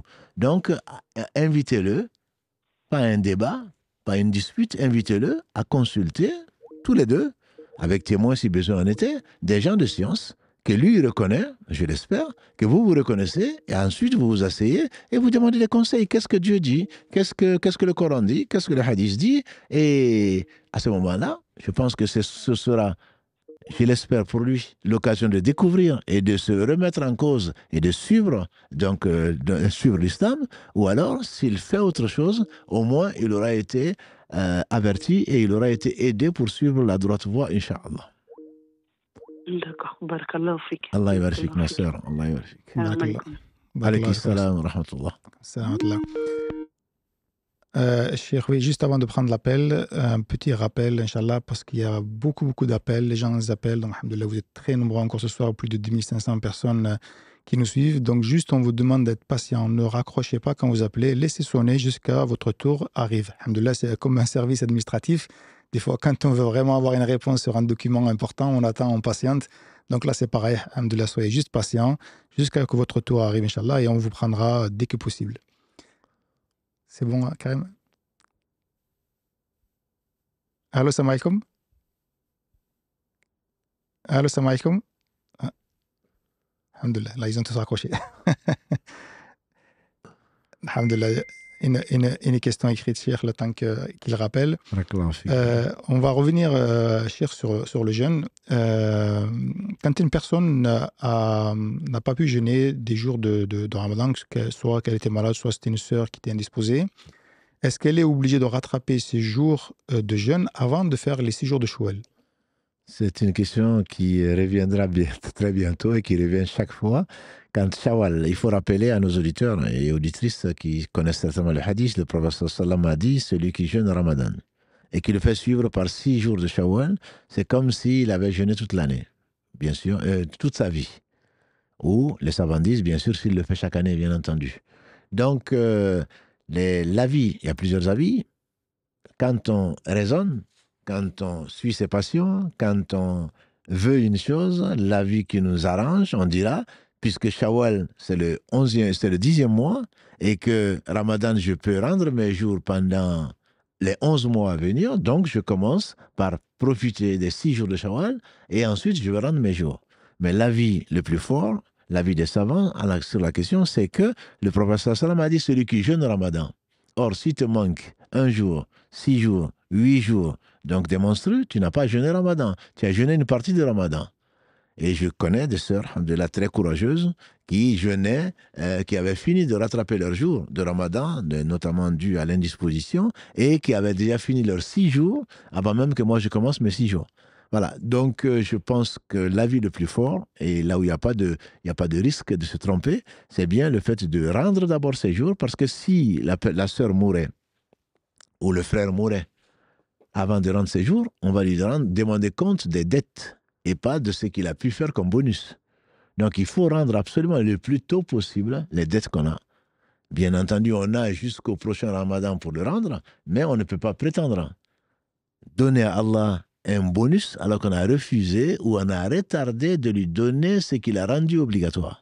Donc c'est l'obligation qui passe avant toute chose, et ensuite, si Allah nous prête vie, et imaginons même qu'on n'a pas pu le faire alors qu'on a eu envie de le faire. On a rattrapé ses jours et puis finalement on est tombé malade. On a rattrapé ses jours et finalement on a voyagé. On a rattrapé ses jours mais finalement le cycle menstruel a été un peu plus long. On a rattrapé ses jours et finalement on a eu une excuse ou un empêchement. Il se peut qu'Allah nous inscrive de cette récompense, belle récompense, comme si on avait jeûné toute l'année. Donc, il ne faut pas être administratif avec Allah. Allah sait tout. Et c'est par pure miséricorde, je dirais, par rapport à ta question tout à l'heure, c'est par pur amour qu'Allah nous dit qu'il y en a une nuit qui est meilleure que 1000 mois. Il dit, celui qui jeûne, je ne vous demande pas de jeûner toute l'année. Vous avez jeûné Ramadan, félicitations. Mais rajoutez 6 jours, si vraiment vous êtes sincère, si vous êtes ambitieux, si vous voulez rentrer au paradis, rajoutez 6 jours et je vous le compte comme si vous avez jeûné toute l'année. Donc, s'il n'y a pas d'amour là, je ne sais pas ce qu'il y a. Pour ceux qui ne voient dans l'islam que le châtiment, mais je ne vois pas où est-ce qu'on peut trouver l'amour. Et donc là, je dirais, la sœur, pour être sûre, ou le frère qui lui manque des jours, il commence par ces jours-là, Allah lui facilite, il a fini son mois, il n'a plus de dette, et à ce moment-là, si Allah le lui permet, il rend les 6 jours. Et s'il ne peut pas rendre les 6 jours, je dis bien s'il ne peut pas, pas s'il ne veut pas, s'il ne peut pas rendre ces 6 jours, pour une raison ou pour une autre, il se peut qu'Allah subhanahu wa ta'ala lui compte comme s'il avait jeûné toute l'année. Est-ce que, par exemple, la personne, elle peut mettre l'intention de faire les 6 jours tout en rattrapant ces jours Très bonne question, Mohamed. C'est possible pour d'autres, pour des jeûnes surrogatoires. C'est possible pour quelqu'un qui doit rendre des jours. Et puis finalement, il y a Arafat, ou il y a Ashura, ou lundi et jeudi, ou les 3 jours blancs. Ça, c'est possible. On peut avoir la double intention, voire la triple intention. Quelqu'un à qui il manque des jours de Ramadan et qui jeûnait lundi et jeudi. Finalement, Arafat tombe un jeudi ou un lundi. Donc, il peut avoir la triple intention et il peut avoir la triple récompense. Par contre, ici encore, qu'est-ce qu'on a dit? Le professeur Lam a dit celui qui jeûne Ramadan, donc au moins 29 jours, et qui rajoute, qui jeûne ensuite 6 jours. Parce que pourquoi les savants nous expliquent que 35 jours, c'est 29 plus 6, ça fait 35. 29 et 30 plus 6, ça fait 36. Donc, comme la bonne action est récompensée 10 fois plus, ça fait comme s'il avait jeûné 350 jours ou 360 jours. Or, 360 jours, c'est l'année lunaire qui fait 354 jours. Donc, ce n'est pas... 30 jours, ce n'est pas les 300 jours qu'il va jeûner, qui va pouvoir lui permettre d'avoir la récompense les 30 jours ne vont pas lui donner la récompense que de 300 jours, pas de 350 jours. Donc, c'est la raison pour laquelle on ne peut pas combiner, au mois de Shawwal, le jeûne des 6 jours, on ne peut pas le combiner avec des dettes à payer. Par contre, on peut le faire à d'autres occasions, comme on a dit Arafat, Ashura ou le restant. Avant de continuer, Cher, sur les questions, juste un petit rappel encore pour nos frères et nos sœurs qui nous suivent, tu pourras peut-être compléter, Cher. Il y a beaucoup de questions qui sont posées. Comme je disais, il y a beaucoup de monde, donc les questions passent énormément rapidement et on voit des personnes répondre à ces questions-là. Alhamdoulilah, on a déjà demandé est-ce que de laisser plutôt Cheikh pour répondre à ces questions, même si on n'a pas le temps de les prendre toutes, pardon. Mais alhamdoulilah, je pense que c'est peut-être prendre vraiment un risque de répondre à des questions alors que peut-être on n'a pas forcément la bonne réponse et on peut conseiller une personne d'une façon qui ne serait pas convenable, Inch'Allah. Surtout pendant le mois de Ramadan, qui est destiné pour qu'on soit pieux. Celui qui vous appelle Cheikh ne connaît pas tout. Il peut se tromper également et c'est avec plaisir si vous voulez rectifier une réponse qui est incomplète ou autre chose, avec preuve. Mais ne vous permettez pas de prendre ce risque-là. On a dit encore, l'imam Malik, Allah lui fasse miséricorde, les gens venaient le voir et il faisait des kilomètres et des kilomètres, voire des centaines de kilomètres, porteur de questions très importantes. Et quand on lui posait la question, il répondait ce qu'il connaissait après avoir recherché et il répondait à la fin, je ne sais pas. Sur 40 questions, on dit qu'il a répondu à 4. Donc, il ne faudrait pas qu'on se précipite pour répondre à ce qu'on pense être après. Ah non, mais c'est ce que je pensais. C'est pas, on ne pense pas sur la religion d'Allah. On dit ce que l'on sait. Si on ne sait pas, on dit Dieu seul sait. Donc, ne participons pas aux jeux sataniques pour montrer que l'on connaît. Et si nous sommes là, ici, c'est pour vous aider, ce n'est pas pour vous montrer que l'on sait. Autrement, on n'aurait certainement pas passé tant de temps en votre compagnie. Barakallahu fik, Mohamed, de rappeler ça. Et qu'Allah nous guide vers ce qu'il aime et agrée. Allô, salam alaikum. Alaikum salam. Vous êtes en direct, on vous écoute, Inch'Allah. Ah, merci, barakallahu fikum pour tout ce que vous faites, vous ainsi que votre équipe. C'est un bonheur de passer ces jours spéciaux avec vous. Barakallahu fik. J'avais une question par rapport à l'aumône. Donc j'ai bien compris que l'aumône la meilleure des aumônes était celle qui était faite aux parents, alhamdoulilah. Maintenant, on est dans des situations où on a beaucoup de familles qui se trouvent au pays. Enfin, je parle de familles indirectes, par exemple les grands-parents ou les oncles et les tantes. Et on vit aussi en France et on voit des situations de très grande précarité ici. Donc, je voulais savoir comment on classifie l'aumône, c'est-à-dire si on est en mesure, qu'on a donné à nos parents et qu'on est en mesure de donner plus, est-ce qu'il est mieux de donner à ceux qu'on voit ici qui sont dans des cas de précarité extrême ou alors de donner à des parents un peu plus éloignés qui se trouvent ailleurs, plus loin, au pays ou ailleurs? Alhamdulillah, l'aumône est une preuve de la foi et il est clair que s'il y a deux nécessiteux qui sont dans une situation donc comparable et entre le parent même s'il est éloigné. Et celui qu'on ne connaît pas, une aumône donnée à quelqu'un qu'on ne connaît pas est comptée comme une aumône pleine, donnée à un parent est comptée doublement. Mais ce que vous venez de dire est important, dans la mesure où les savants, à large majorité, disent que même la zakat, y compris zakat al-fitr, ne doit pas être envoyée ailleurs. Nous sommes responsables de ceux avec qui nous vivons. Et donc, si on a des voisins, on a des gens que l'on voit qui sont dans la nécessité, on ne doit pas hésiter. Ah, mais moi, je voulais envoyer ça au bled. Non. Même aujourd'hui ou hier, j'ai eu une question. J'ai des gens qui sont dans la nécessité au bled, mais j'attends les vacances pour y aller, pour leur donner. J'ai dit, entre-temps, si tu meurs, et le droit du pauvre. Allah ne t'a pas dit d'aller dans tel pays, en Chine, pour aller donner là-bas. Il y a des gens qui ont leurs droits, il faut leur donner sur place. Maintenant, cela ne t'empêche pas, effectivement, de faire du bien. Si tes parents sont dans une situation misérable ou misérable, bien entendu que tu vas te précipiter pour les aider. Tu ne vas pas attendre même de la zakat ou autre chose, encore moins zakat al-fitr, comme certains le font. Voilà, donc si Allah t'éprouve, ma sœur, par quelqu'un que tu vois dans la nécessité, lui, il est éprouvé par la nécessité, la pauvreté et le besoin. Toi, tu es éprouvé par Allah. Est-ce que tu vas l'aider ou pas? Donc, il n'y a même pas à réfléchir. C'est que tu peux le faire, tu le fais et de suite. Et par rapport à, il a des droits sur toi, c'est qu'a dit le prophète sallam à Mu'adh ibn Jabal, et dis-leur à la fin du hadith que Allah a imposé un impôt donc sur leurs riches pour leurs pauvres. Donc là où on vit, c'est là où c'est sur ça qu'on sera jugé. Après, les parents, bien sûr, ils sont importants. Et par contre, même ici, si on a le choix entre un proche et un éloigné, on va favoriser nécessairement le proche. D'accord, alhamdulillah. Barakallahu fik. Alhamdulillah. Ok, barakallah. Merci beaucoup. Allah yabarak fik, ma sœur. Alhamdulillah, barakallahu fik, ma sœur. Une question, Chir. Je suis séparé, enfin pas moi, une sœur depuis 6 mois et je souhaite faire une Umrah. Dois-je avoir son consentement avant de partir à la Umrah? Séparer, ça ne veut pas divorcer. Je ne sais pas ce que ça veut dire. Si c'est divorcer, bien sûr qu'il n'y a pas, il y a plus entre le lien, à moins de revenir ensemble. Mais séparer, ça veut dire que vous êtes encore liés.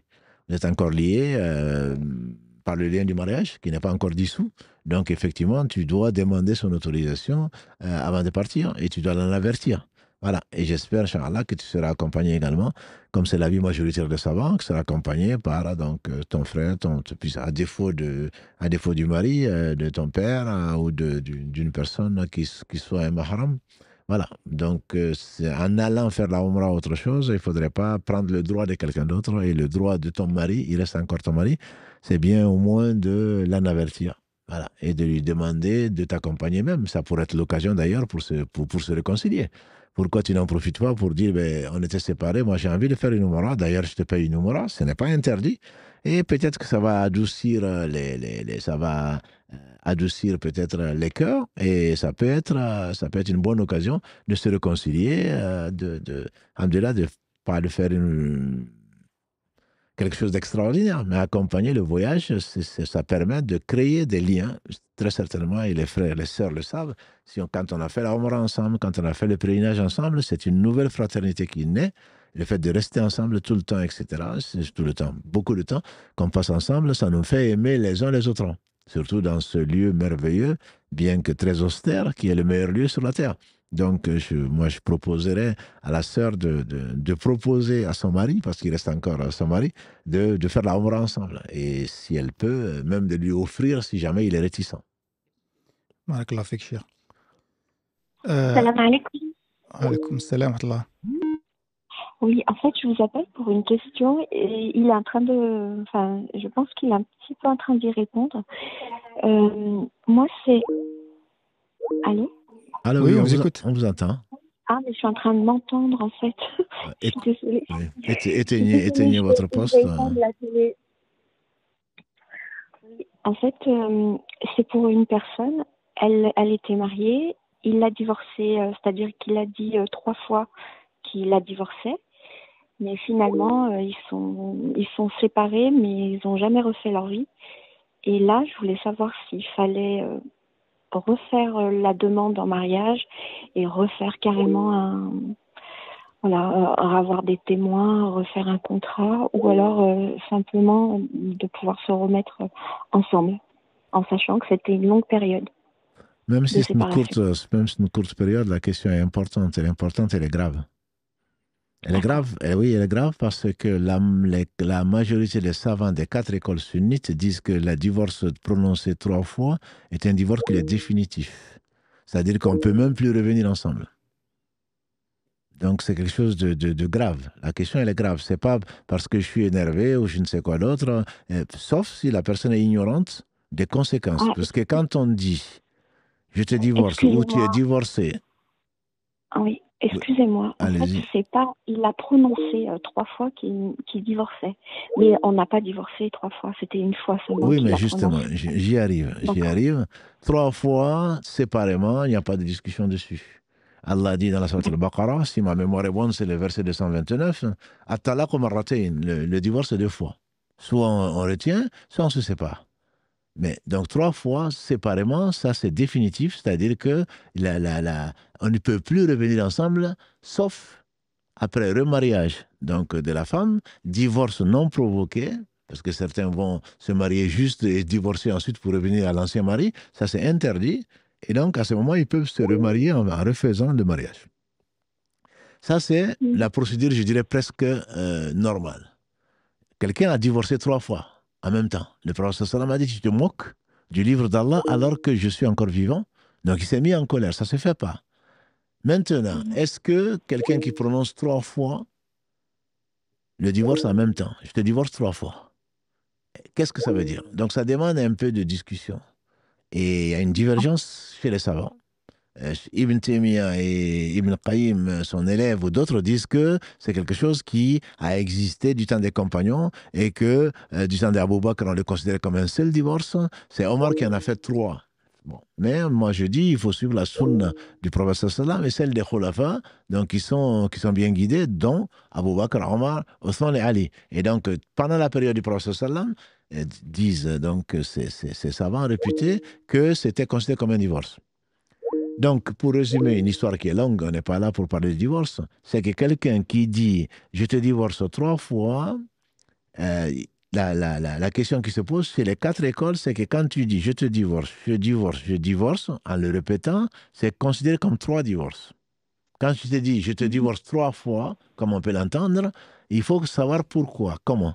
Parce que pour certains, du bled en particulier, comme le divorce n'est définitif que après 3 divorces, certains exigent et certaines exigent surtout, non, dis-le 3 fois. Dis-le 3 fois pour que ce soit un vrai divorce. C'est-à-dire que pour qu'on ne s'amuse pas et qu'on ne revienne pas encore ensemble, tu es vraiment décidé, et donc dis-le 3 fois. La personne qui pense qu'en disant 3 fois « je te divorce » veut dire que je t'ai divorcé 1 fois, les savants disent que cette personne est ignorante, on va le considérer comme 1 fois. Mais si la personne en disant « je te divorce », je ne veux plus de toi, ça veut dire que la personne sait ça veut dire que c'est terminé entre nous, aujourd'hui, demain, et dans l'avenir, c'est fini, j'ai plus envie de revenir avec toi. Si la personne entend par là un divorce définitif sans reprise possible, eh bien on le compte comme un divorce définitif sans reprise possible. Donc c'est un peu compliqué, il faut voir, vous connaissez beaucoup mieux votre situation, il faut voir qu'est-ce qu'il a voulu dire, qu'est-ce qui s'est passé, est-ce qu'il était en colère ou est-ce qu'il était énervé, est-ce qu'il était sous le coup de stupéfiants ou d'alcool, est-ce qu'il avait toute sa raison. Donc il y a tout ça qui rentre, on ne peut pas donner une fatwa dans un cas particulier. On peut dire en général, voilà le statut le fait de dire le divorce 3 fois. Après, dans votre cas particulier, bien sûr, je ne peux pas me prononcer parce que je ne connais pas. D'accord, donc il faudrait que je fasse quoi exactement alors? Il faudrait voir quelqu'un qui connaît et qu'on espère craindre Dieu et lui exposer la situation, exactement ce qui s'est passé, et il prendra la responsabilité de vous conseiller. Barakallahu fik. En tout cas, merci pour votre émission, elle est vraiment très enrichissante. Barakallahu fik. Allah yabarak fik, ma sœur. Cheikh, une question qui a aussi fait beaucoup couler d'encre, c'est concernant le vinaigre d'alcool. Est-il permis dans les éléments, notamment il est souvent utilisé dans les sauces, dans les pains, etc. Est-ce que c'est autorisé en islam? Comme souvent, il y a 2 avis, mais l'avis du Cheikh Albani et d'autres, c'est que le fait de faire le vinaigre est interdit parce qu'on va cultiver du raisin pour en faire du vin et ensuite il va devenir de l'acide acétique. Vinaigre, c'est pas autre chose que du CH3COH. Donc c'est de l'acide acétique. Donc le fait de le faire pour ça, le Prophète a interdit à des orphelins donc de transformer leur vin oui, en vinaigre. Par contre, il a été prouvé que ce qui a été transformé et qui n'a plus le même goût, la même odeur et la même saveur, c'est quelque chose qui a changé. Et donc, ce n'est plus du vin, et donc c'est permis. La fatwa existe d'utiliser n'importe quel vinaigre. Certains ont réduit le champ d'application en disant non, le prophète sallam aurait pensé ou ce sera permis si naturellement le vin est devenu du vinaigre. Mais ce sont des conditions que des gens ont posées, que moi je ne suis pas. C'est la règle générale dans le fiqh, c'est que quelque chose qui est interdite.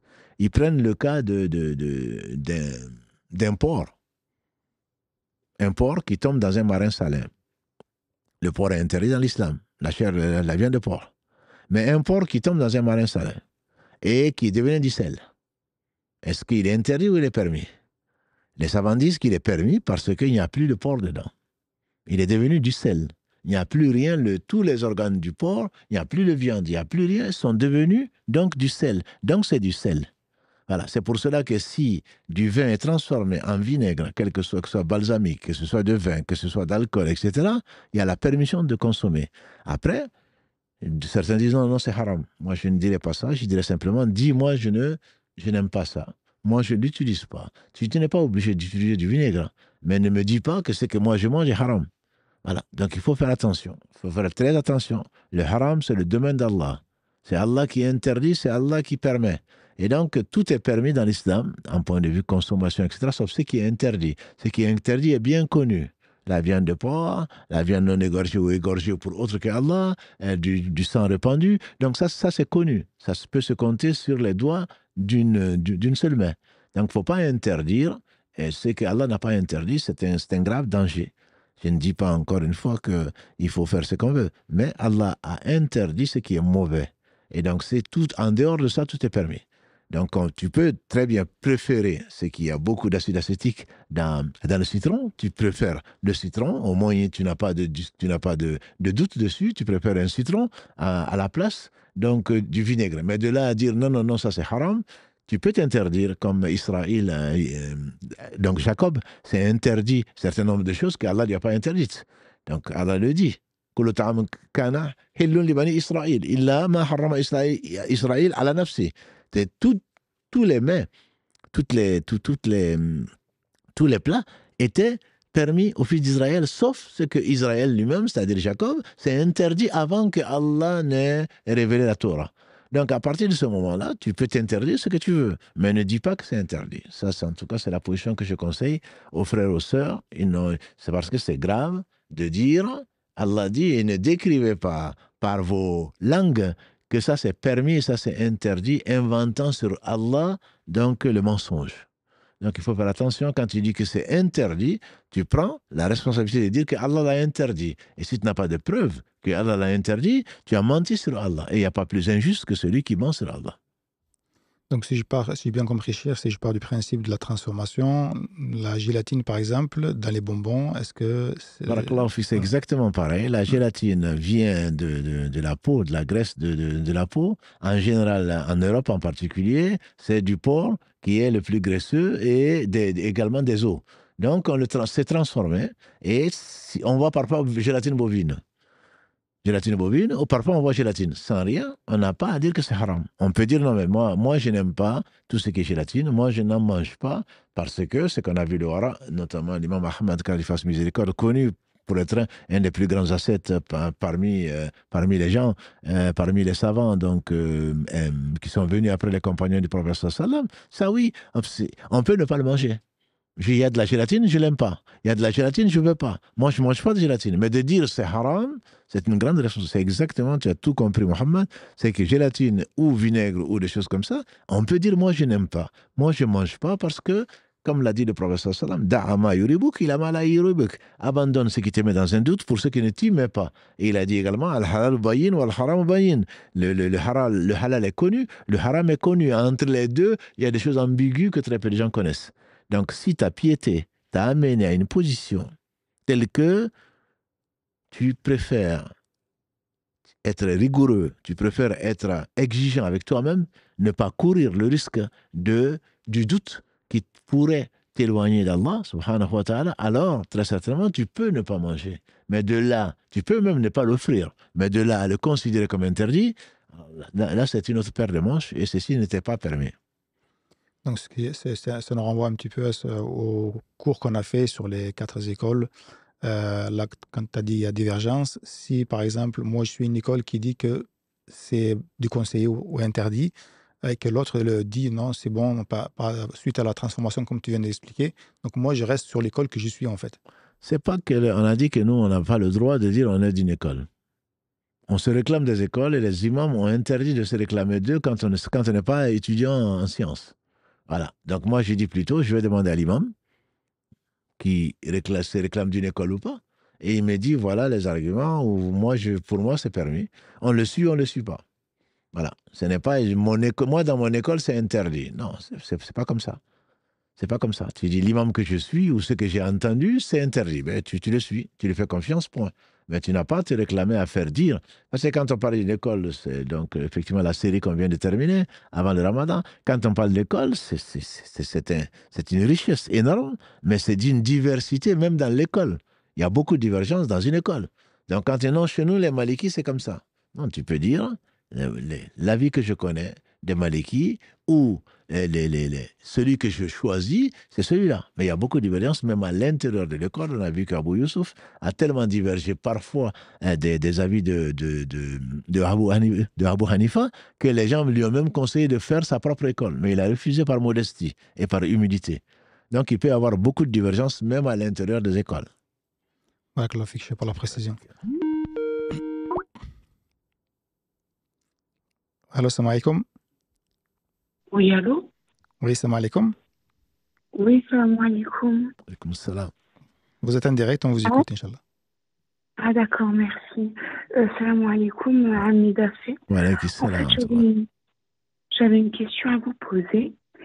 J'ai une maladie auto-immune qui implique des gros problèmes, on va dire, au niveau des humeurs, parce que ça touche aux hormones.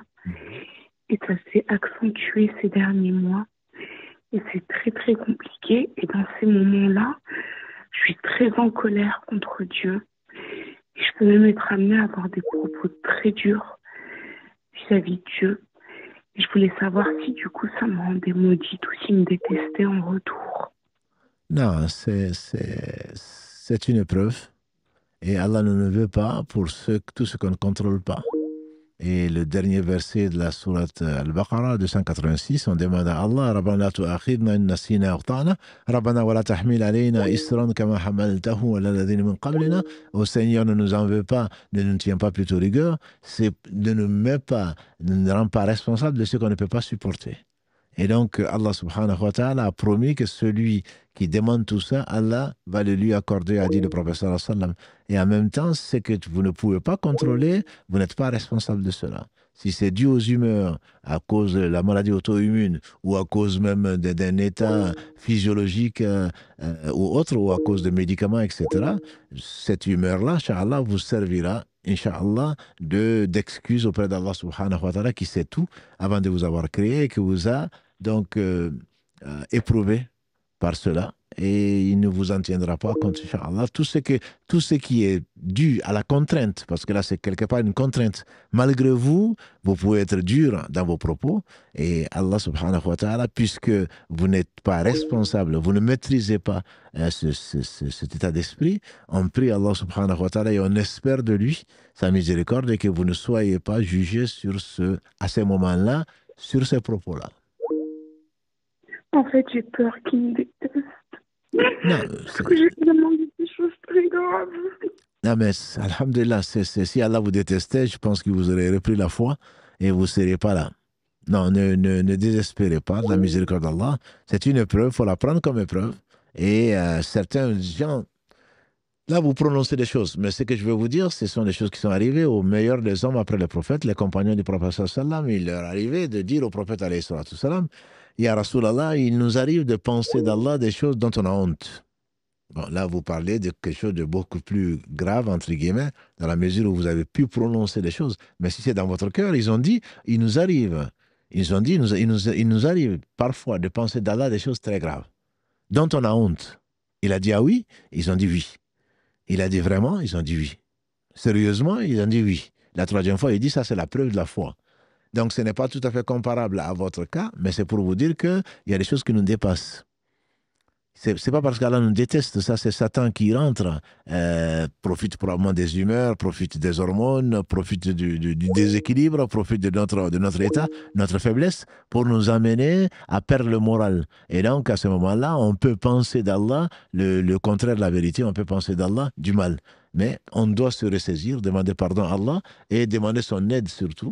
Et sinon, je pense que vous serez ni devant le live, ni en train de faire la prière, ni en train de jeûner. Donc, c'est Allah sait. Le jeûne, j'ai pas le droit de le faire parce que je prends un traitement lourd. Voilà, mais c'est pas un problème. Si Allah nous dit dans le verset 184 de la sourate Al-Baqarah que celui qui est malade n'a pas à jeûner, il nourrit un pauvre, ça c'est connu, c'est par pure miséricorde. Donc Allah sait dans quel état vous êtes et que si vous n'étiez pas que n'étiez pas éprouvé par cette maladie et avec un traitement aussi lourd, vous auriez jeûné. Allah le sait. Donc, à partir de ce moment-là, ne vous en faites pas pour ça.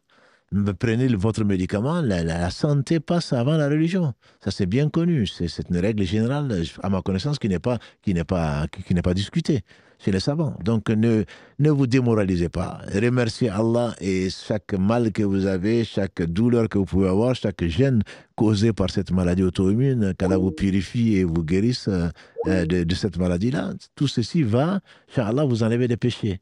Allah va vous pardonner ce qu'il ne va pas pardonner peut-être à quelqu'un qui est en bonne santé et qui ne fait pas ou qui fait la même chose que vous. Parce que vous n'êtes pas dans le même état. C'est pour cela que Allah est le juste. C'est-à-dire que deux personnes ne seront pas jugées de la même façon. Dans la mesure où Allah sait ce qu'il leur a donné, par quoi il les a éprouvés. Et donc on ne peut pas comparer deux personnes. Même des jumeaux homozygotes, on ne peut pas les comparer. Allah seul sait dans quel état vous êtes. Donc ne désespérez pas. Quand vous revenez, alhamdulillah, dans un état où vous vous contrôlez mieux, demandez à Allah de vous pardonner, de vous guider, de vous guérir, parce que c'est facile à lui. C'est facile à lui, même si les médecins peuvent être réservés, même si on vous dit que c'est un traitement à vie. Allah subhanahu wa ta'ala a guéri qu'il a voulu, quelle que soit la maladie. Il n'y a pas de maladie sans médicament. Voilà, donc prenez de l'eau, faites la ruqya dessus, si de l'eau zemzem ou pas, récitez la Fatiha dessus, et il se peut que Allah vous guérisse et que les médecins soient surpris du résultat.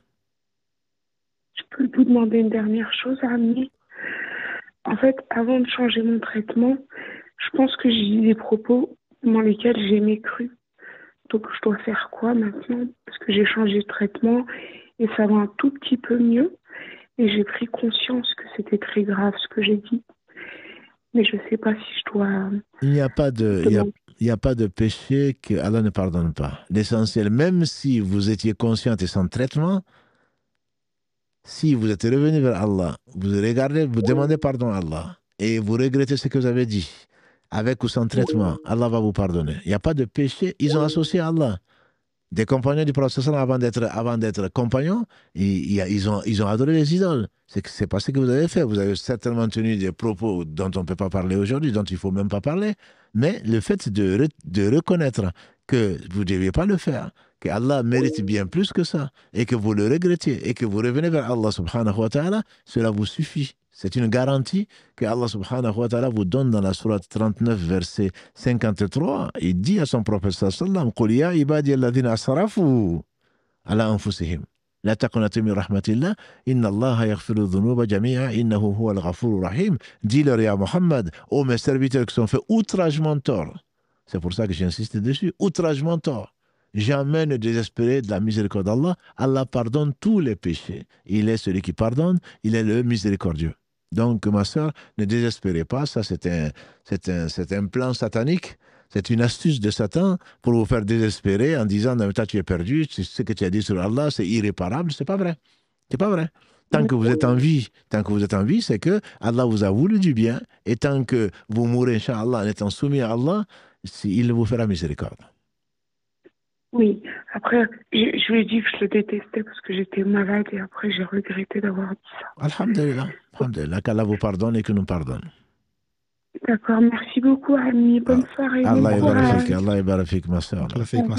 Qu'Allah vous assiste. Alhamdulillah, vous avez beaucoup d'invocations et de demandes de dua sur le réseau, donc on espère le meilleur pour vous en cette nuit impaire. Inch'Allah. C'est bon, pas d'appel? Chérie, deux questions peut-être qui ont plus ou moins un rapport. Est-ce que si je fais un don à la mosquée, c'est considéré comme une zakat? C'est une question qui demande un développement. Si on fait un don à la mosquée, ça dépend où on est. La majorité des savants disent qu'un don fait à la mosquée la zakat ne peut pas rentrer dedans. Dans les 8 catégories, il y a wa fi sabilillah, dans le chantier d'Allah. Et la majorité des savants disent que fi sabilillah, ce n'est pas autre chose que d'équiper une armée ou je ne sais quoi d'autre. Mais il y a une fatwa qui est très intéressante, d'Ibn Baz, qu'Allah lui fasse miséricorde, qui dit que ça c'est dans un pays musulman, où l'État s'occupe des mosquées, de ceci, de cela. Dans un pays non musulman, le fait, fi sabilillah, c'est pour que la parole d'Allah soit la plus élevée. Et donc le fait que tous ceux qui concourent, et les mosquées bien entendu, la nôtre en particulier, concourent, on l'espère, au fait de faire passer le message d'Allah. Si c'est le cas, pour lui, les mosquées sont éligibles. Donc, bon, quand on dit non, la zakat, ce n'est pas pour les mosquées, c'est une position générale de savants et qui parle de choses qui se passent dans un pays musulman.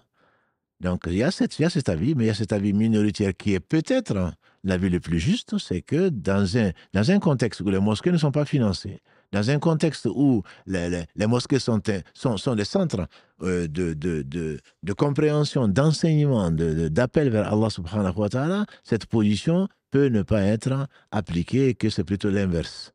Donc, c'est une question qui est générale et la réponse n'est pas forcément dans un livre, entre guillemets, il faut discuter avec les savants. Moi, j'ai été personnellement convaincu par cet avis-là dans un contexte comme celui qui est le nôtre, dans un pays non musulman où il n'y a pas de possibilité de financer les mosquées ou le reste des œuvres islamiques, si ce n'est par le don des fidèles. Dans ce contexte-là, l'avis qui me convainc aujourd'hui, c'est le fait que c'est possible. Mais si on part dans le fiqh, on dira que l'avis majoritaire des savants, c'est non. Mais je dirais que cet avis-là est à rapporter, est à contextualiser et est à appliquer dans un contexte donc de pays musulmans où c'est l'État qui s'occupe donc de la construction des mosquées, etc., etc. Et comme on arrive là bientôt à la fin du Ramadan, on va sortir Zakat al-Fitr. Certains demandent, est-ce que si je contribue avec Zakat al-Fitr dans une cagnotte, par exemple, pour venir en aide aux Palestiniens, est-ce que c'est permis? La Zakat al-Fitr est faite pour le Prophète, l'a rendu obligatoire. Déjà, il faut le savoir, il l'a rendu obligatoire pour le responsable de la famille, le chef de famille, si on peut l'appeler ainsi, pour les hommes libres comme des esclaves qui n'existent plus, au moins je l'espère, pour les grands comme les petits, les hommes comme les femmes. Et donc, quand on doit un sa'a, donc c'est-à-dire c'est 4 fois le contenu de 2 mains d'un homme normal, et en denrées alimentaires, c'est l'avis le plus fort, donc chez les savants. Est-ce qu'on peut l'envoyer ailleurs? C'est pour le pauvre, et l'avis majoritaire, c'est pour le pauvre là où on vit. Comme on a dit tout à l'heure avec la sœur, il ne faut pas l'envoyer. Ceux qui ont des droits sur nous, c'est avant tout nos voisins, nos frères qui sont sur place. Ça, c'est une chose. Mais il est permis de l'envoyer dans un pays, surtout si on ne trouve pas de pauvres là où on est. des gens qui n'ont pas de quoi manger, et il est certain qu'en Palestine ou ailleurs, il y a beaucoup de gens qui n'ont pas de quoi manger. Donc, si on ne trouve pas sur place, il est permis d'envoyer, d'autant plus que le zakat al-fitr doit être donné en denrée et qu'il y a des gens qui meurent de faim. À partir de ce moment-là, ce n'est pas comme zakat al-mal. J'en profite pour faire la différence. Zakat al-mal doit être donné en mal.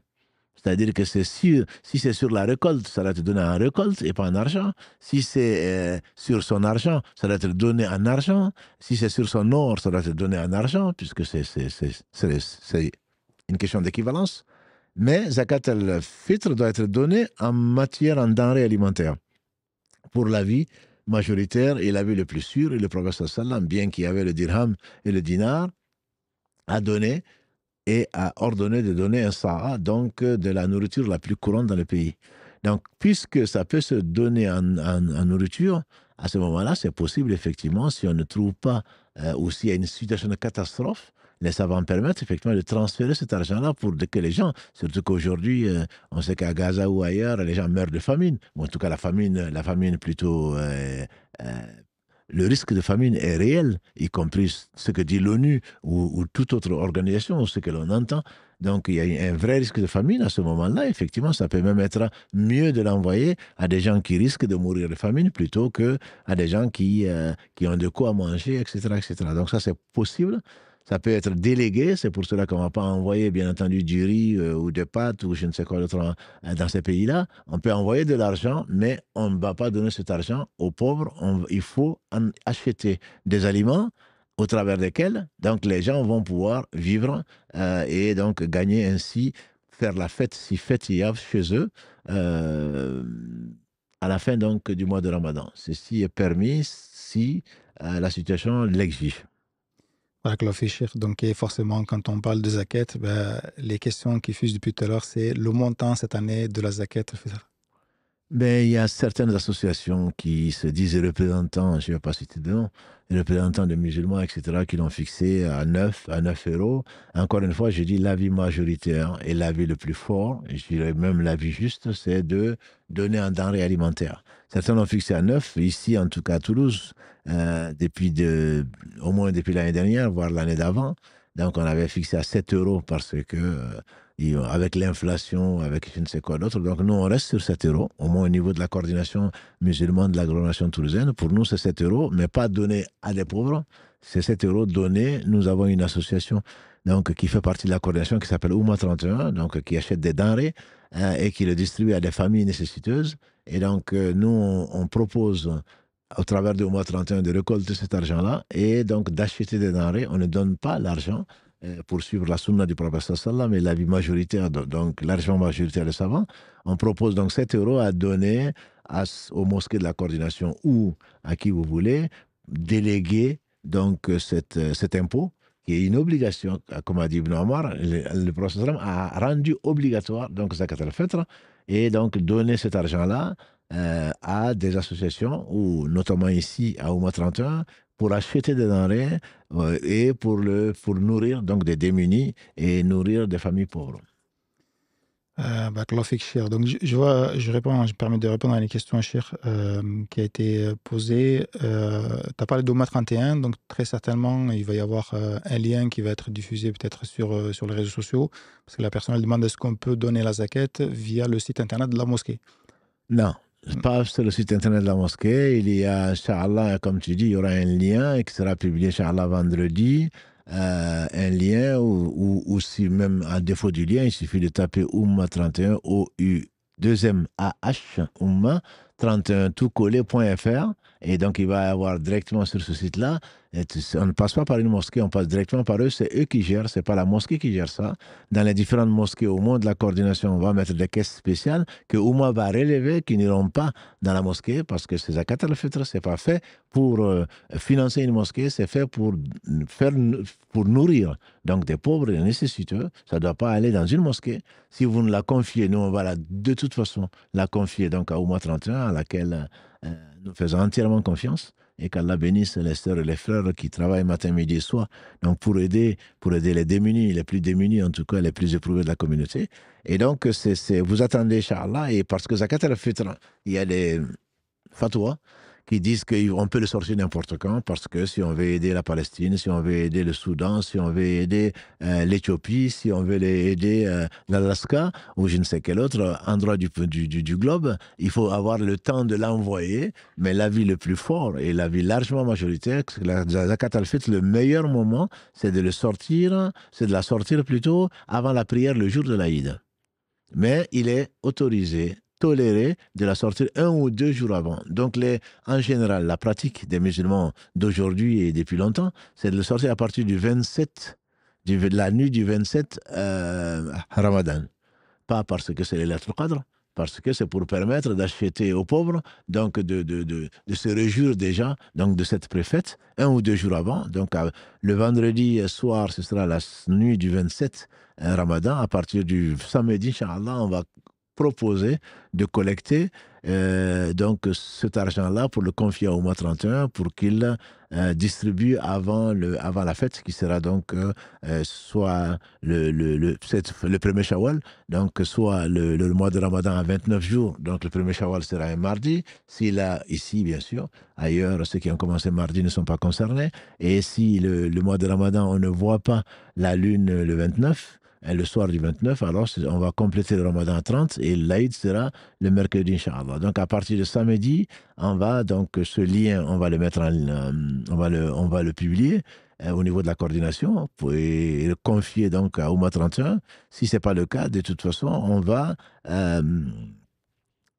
permettre aux gens de verser ceci et à partir donc du samedi, dimanche, on peut le faire, lundi, mardi, voilà, donc ça fait même plusieurs jours avant, et le plus tard serait le mieux. Barakallahu fik, Cheikh, pour toutes ces précisions, et on remercie tous nos frères et nos sœurs qui nous ont suivis, qui ont posé énormément de questions. Alhamdoulilah, une nouvelle fois, on s'excuse de ne pas avoir pu répondre à toutes ces questions-là. Alhamdoulilah, on en a noté quelques-unes et on essaiera de répondre la semaine prochaine, Inch'Allah. Cheikh, je te laisse terminer parce qu'il est déjà minuit 10 et qu'il faut préparer déjà le prochain live qui est dans moins de 2 heures maintenant. Absolument, donc, on a un live à 2h30 qu'on s'est imposé, alhamdoulilah, il y a plus de 10 ans dans ce même lieu, depuis les Algécos jusqu'à retour dans les Algécos et retour dans cette belle mosquée. Donc à 2h30, nous avons rendez-vous pour parler des nuits de Ramadan, des veillées. Donc on va veiller, ensuite après 2h30 à 3h30, heure française actuellement, donc plutôt minuit 30 GMT. Et ensuite, donc on va prier jusqu'au Fajr. Et ensuite, on fait le Fajr et après, on se sépare à la recherche de l'agrément d'Allah au travers de la recherche donc de la nuit du Qadr.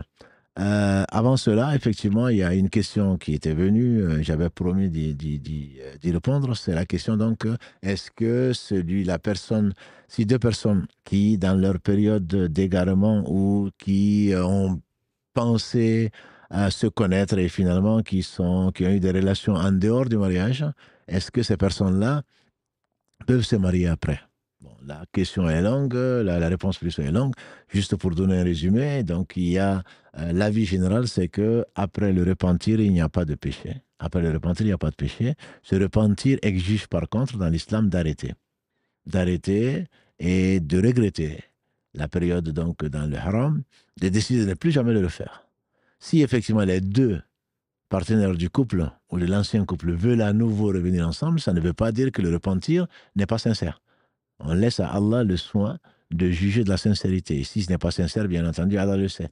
Donc, si c'est vraiment sincère, avec un regret, avec la décision de ne plus jamais le faire, il y a 3 avis. Il y a un avis qui dit qu'ils peuvent se marier de suite. Bon, c'est un avis qui est risqué parce que d'autres savants disent qu'il faut au moins qu'il y ait un écoulement de sang, c'est-à-dire des menstrues ou des lochis si elle était enceinte. Sinon, de toute façon, l'enfant serait de toute façon illégitime s'il est issu d'un mariage qui n'est pas un mariage qui est valable.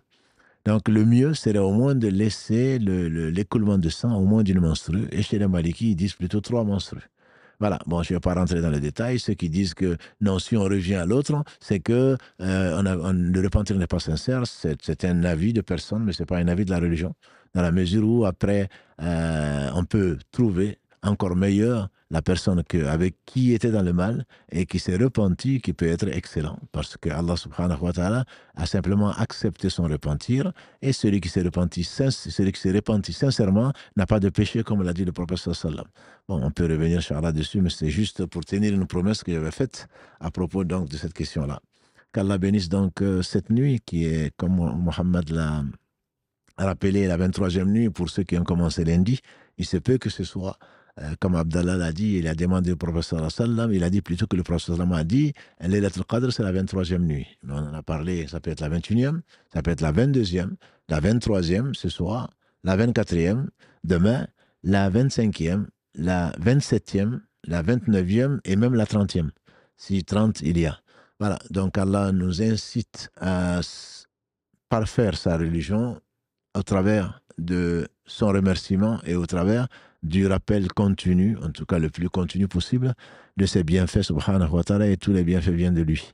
Donc notre rendez-vous, Mohammed vous l'a dit, c'est à moins de 2 heures, Inch'Allah, pour parler donc du destin, et on verra, Inch'Allah, comment Allah subhanahu wa ta'ala a éprouvé les gens qu'il a aimés. Donc on parle des récits des prophètes, et on en choisira un aujourd'hui, Inch'Allah, dans 2 heures, pour vous exposer comment Allah est miséricordieux, comment c'est le Dieu de l'amour, comment Allah subhanahu wa ta'ala, contrairement aux apparences, est juste, et comment Allah subhanahu wa ta'ala est au secours des croyants. C'est ce qu'on verra, Inch'Allah, et en particulier, tout ce qu'il nous a apporté au travers du meilleur des hommes, de sa mission qu'il a confiée au meilleur des hommes, qu'il a parachevé ses bienfaits sur les univers en envoyant Mohammed sallallahu alayhi wa sallam, qu'Allah le bénisse, sa famille, ses compagnons et tous ceux qui les auront suivis dans le droit chemin, nous fassent l'honneur d'en faire partie. Et on remercie les auditrices, les auditeurs et également la technique. Quand je dis technique, c'est bien plus qu'une technique, parce que c'est la conception même donc de nos lives. Je pense à Karim, que vous ne voyez pas, et je pense à Mohamed Dada, qui nous a fait la surprise donc, de participer aujourd'hui à l'émission du lundi. Et j'en profite également pour dire que le prochain rendez-vous sera lundi, Inch'Allah. Le prochain rendez-vous sera lundi pour les raisons simplement logistiques. Et samedi soir, donc, on ne pourra pas assurer cette émission-là. On va peut-être vous le rappeler sur des réseaux. En tout cas, notre prochain rendez-vous, Inch'Allah, avant la fin du Ramadan, ce sera lundi, tout en sachant, Inch'Allah, que tous les soirs, nous aurons l'occasion, Inch'Allah, de nous retrouver à 0h30 GMT, 2h30 ici en Europe. Et donc, Inch'Allah, notre prochain rendez-vous de 22h30 sera lundi prochain. Et qu'Allah bénisse votre temps, vos familles, vos biens. Qu'Allah vous aime et qu'Allah nous pardonne. Parce que rappelons-nous que le Ramadan est un mois béni et Allah a promis ce qu'il a promis. Il a promis donc de nous effacer nos péchés. Il a promis de nous rendre plus pieux. Et c'est bien pour cela que nous sommes là. سبحانك اللهم وبحمدك أشهد أن لا إله إلا أنت أستغفرك وأتوب إليك سبحان ربك رب العزة عما يصفون والسلام على المرسلين والحمد لله رب العالمين والسلام عليكم ورحمة الله وبركاته.